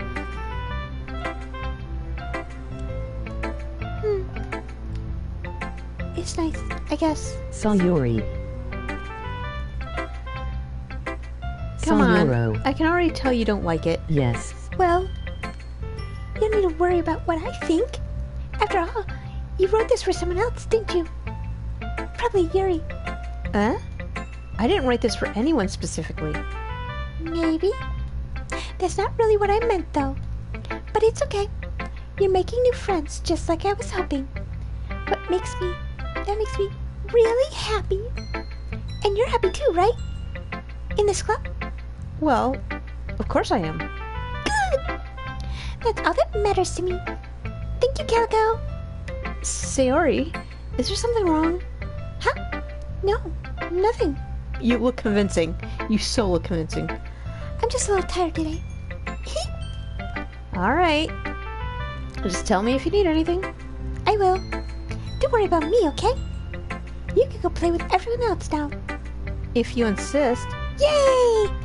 I'm gonna go home a little bit early today. Sayori. Tell Monica I wasn't feeling well, okay? I'll see you tomorrow. Before I can say anything else, Sayori cheerfully walks out of the classroom, humming to herself. Okay, no poem from Sayori. Sorry. Natsuki? Meh. I guess you really haven't learned anything after all. Honestly, I don't know why I'd get my hopes up in the first place. What? I didn't think this one was that bad. What did I do wrong? Poems don't need to be all deep-sounding and express something. It's gonna just sound like you're forcing it unless you really don't suck at it. Honestly, don't bother trying to write poems like this until you're on Yuri's level. Natsuki stops short all of a sudden. Don't tell me. Huh? You're not just trying to impress Yuri, are you? What are you talking about? And keep your voice down. You know, Yuri would love this angsty... Just because she's a talented writer doesn't mean... Looks like I'm in trouble. I somehow struck a nerve. Though, what I did is beyond me. Are there any boys? My character's a boy. I'm so done with you. Natsuki shoves the poem I handed her back over to me. Take your stupid poem. If you run it for someone else, just don't show it to me. Oh. Ouch. This is what you get for letting a younger girl step into my business. Unless I was a mind reader, I was destined to be in a world of pain from the start. At least Natsuki was a the only boy. Was a really girl I was trying to impress in the first place.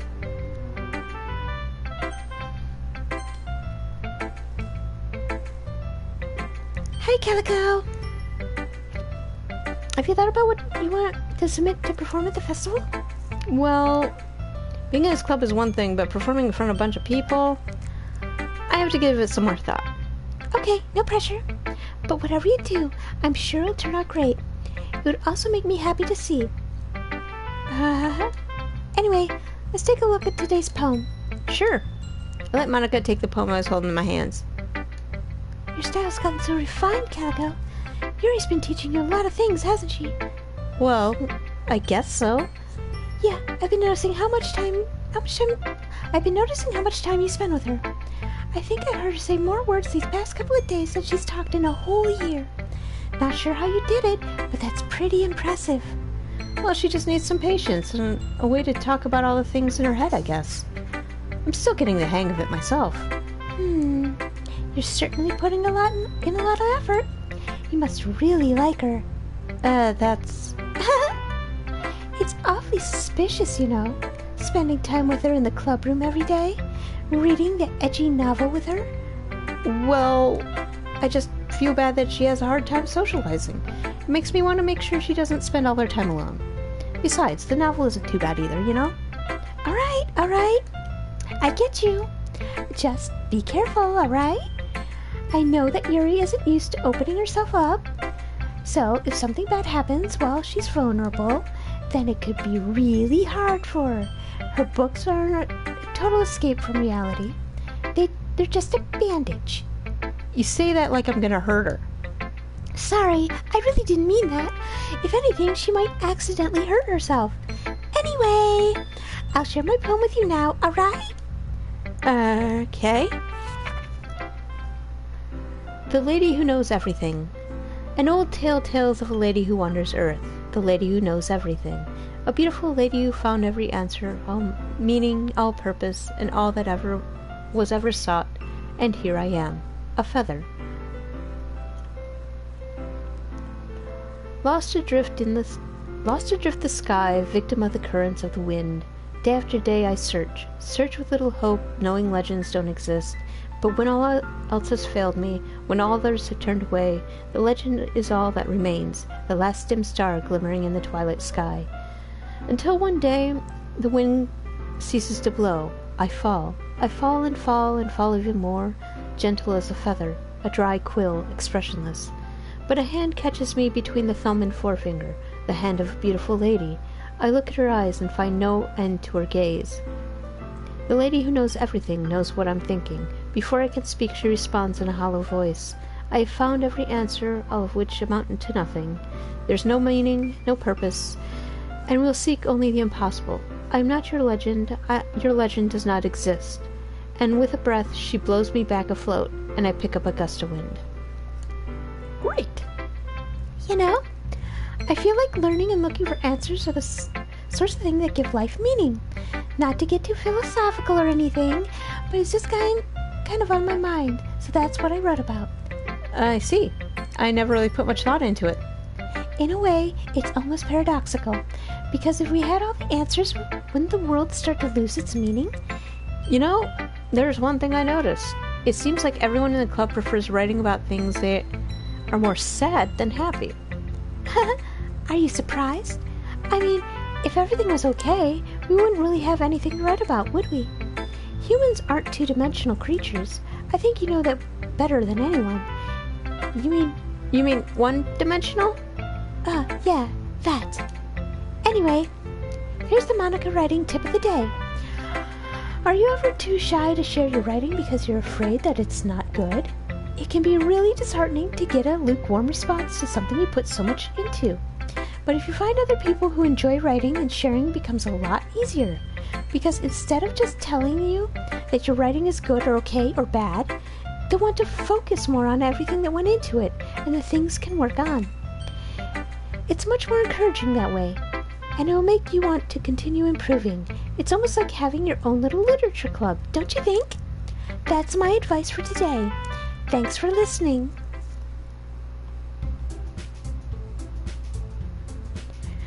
Okay, you three, we're all done sharing poems, right? Why don't we start figuring out... Hold on a second. Is this me, or did you say something strange just now? Huh? Some things did sound a bit unusual. That's right. You deviated from the usual catchphrase when addressing the club. Catchphrase? I don't have a catchphrase. Jeez. Why is the mood so weird today? Look, even Yuri isn't really into it. Stagnating air is common for foreshadowing and that something terrible is about to happen. In your books, maybe. Look, the only thing different here is that Sayori Calico, isn't I here. got to go now and gonna stream too. That's cool. I'm gonna be ending. Emoji grin. I'm gonna be ending here soon too. So you have a good one, man. See you tonight. Yep, because it is Wednesday. It's Wednesday, my dude. Looks like the only thing different is that Sayori isn't here. Ah, it seems you're right. Huh. Sayori always helps lighten the mood a little bit, doesn't she? Well, it's almost like everyone's balance is thrown off a little when she's not around. Wednesday. It's Wednesday. Where the heck did she run off to anyway? I thought she just went to pee. Natsuki, please, show some decency. Oh, come on. She actually wasn't feeling too well and went home early. Is that so? I hope she's alright. Seriously? Of all the times to not go home with her, you pick the time when she's not feeling well? So much for you two being all lovey-dovey. No. First of all, stop misunderstanding my friendship with Sayori. And second, she's kind of been avoiding me today, so I didn't want to force it. Oh. That curious expression coming from Yuri, of all people. Calm down, guys. I talked to her earlier and everything is fine. What did she say? Anyway, we need to figure out the rest of the festival preparations, so let's decide what everyone will be doing this weekend. I already know what I'm doing.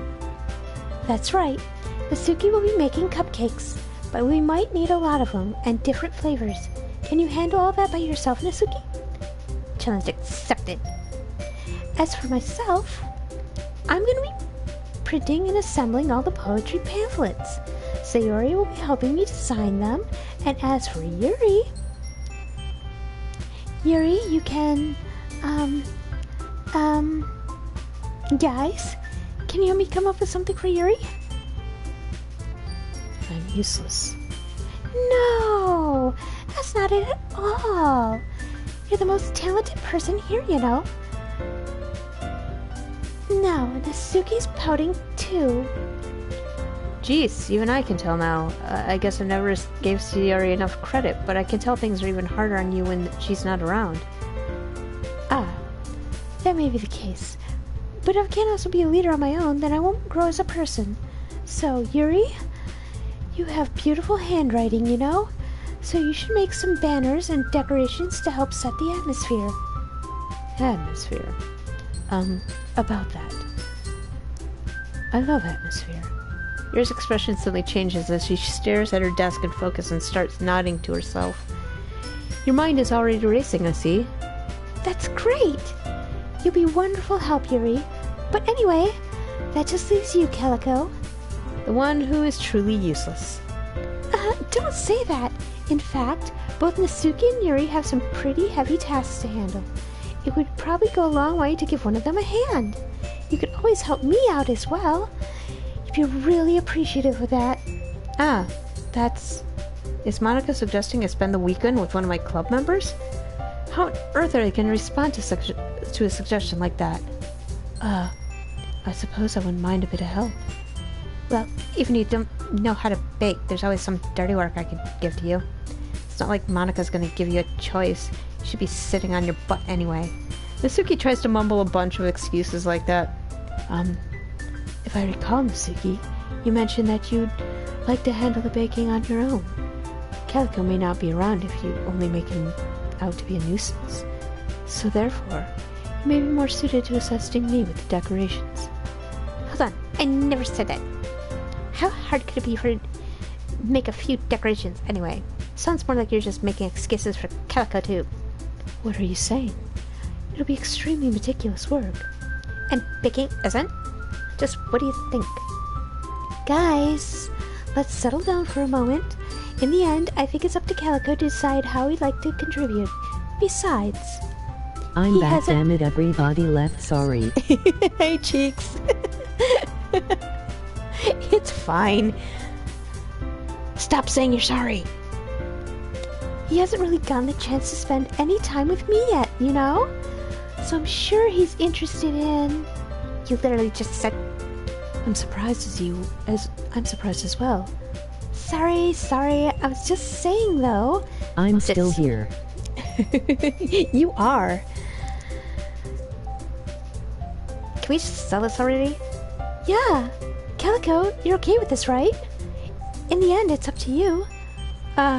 Of course, Sorry, oops, sorry, shit, sorry, damn it, sorry, fuck, sorry, fucking shit, sorry.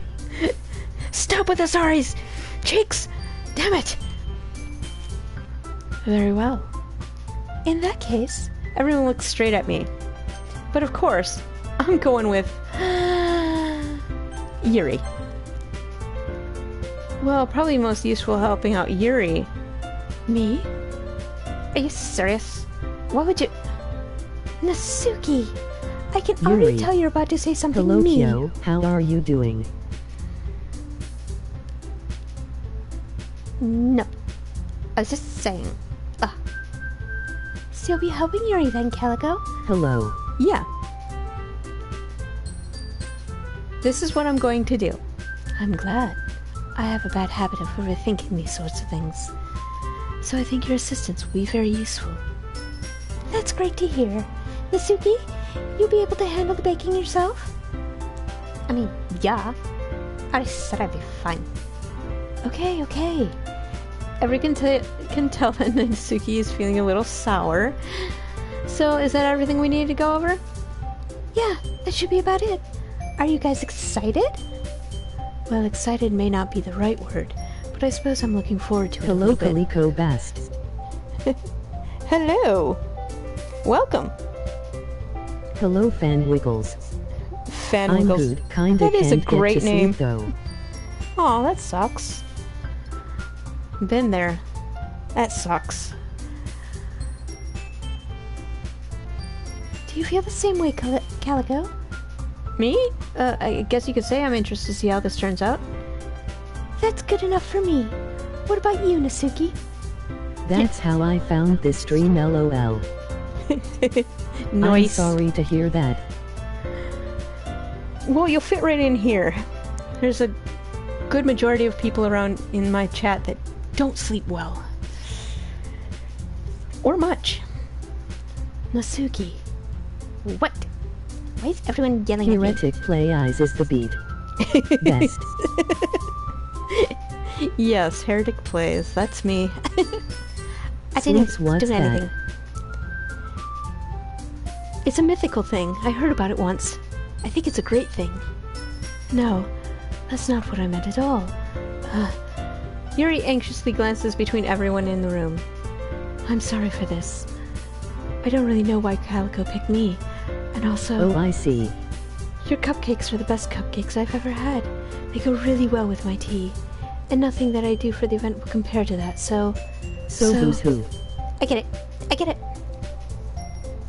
So who's who? What, in the game? Natsuki is angry at everything. Monika is... And what game Scary. is this? Pong. And, Monika's the head of everything. I think she's the secret homicidal maniac. And Yuri's quiet and Doki deep. Doki Literature Club. Yeah, like I said, it's Oh. Pong. I'm kind of surprised though. Why? Well, I know it's acting immature. What's I already that? know that. But you're trying to cheer me up all of a sudden. Again, Cheeks, you voted for this. I know I'm not very good at it. I'm sorry if I said I something thought this bad. was Pong. It is Pong. Yep. See the little I'm ball? confused. That's not hard to do, Cheeks. Natsuki isn't the only one surprised. Monica and I are also taken aback by Yuri's words. When she already has trouble with words, trying to cheer up someone must be My far brain out of her own hell. comfort. Out of her comfort zone.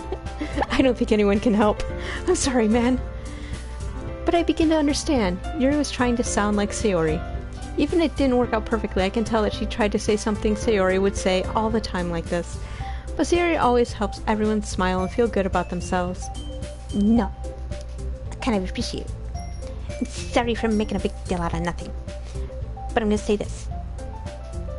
You better bet my cupcakes are going to be the best part of the whole event. Ah, I believe you. Yeah. I hope to see everyone do their best. But with that, there's nothing more for today. So I guess it's time for us to head out. Alright, let's get out of here then. Everyone packs up their things. I start to follow Monica and Natsuki out the door as they chat between each other. Eh? I turn around. Sorry. I realize that I Don't don't... mind me, Kyo. I'm strange. I say dumb things like purple is fruit. Yeah. But we love this guy. I realize that I don't have any way of contacting you this weekend. Oh, you're right. I can't believe that slipped my mind. I should give me a phone number. I think that would be the best way, yes. Alright then. Yuri and I exchange phone numbers. Okay. Then I'll be stopping by your house on Sunday. Eh? My house? Is that a problem? No, not at all. I just thought that I would be the one going to your house since I'm the one helping you. I suppose that makes sense. What if you don't mind? I think I would prefer going to your house. Alright. In that case, it won't be a problem. I decide not to press Yuri for a reason. It's not like it should matter much either way, so it just needs to make sure my room is clean.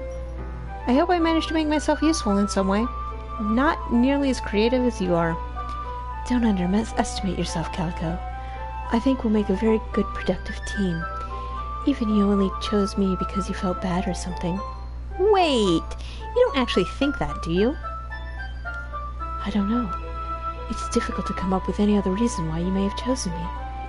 You're forgetting the one reason with the most common sense. I chose to help you because that's what I want to do. But... Yuri thinks to herself with an extremely tense expression. Yuri, you're overthinking this. You wanted me to point out when you were overthinking, right? Huh? I didn't realize. I'm telling you, I want to. That's all there is to it. Do you believe me? Yuri thinks really hard again. She looks straight into my eyes for a long while. I believe you. As if that took her tremendous effort, Yuri finally says that and relaxes her expression. And I'm really looking forward to Sunday. Yeah, I am too. After that, in exchange, I make my way to the door and Yuri follows. I can't believe this. Yuri is going to be coming to my house on Sunday. My anxiety shoots through the roof. Even though I've gotten pretty used to handling her at this point, there's no telling what might end up happening when we're outside of school. More than that, she told me that she was looking forward to it.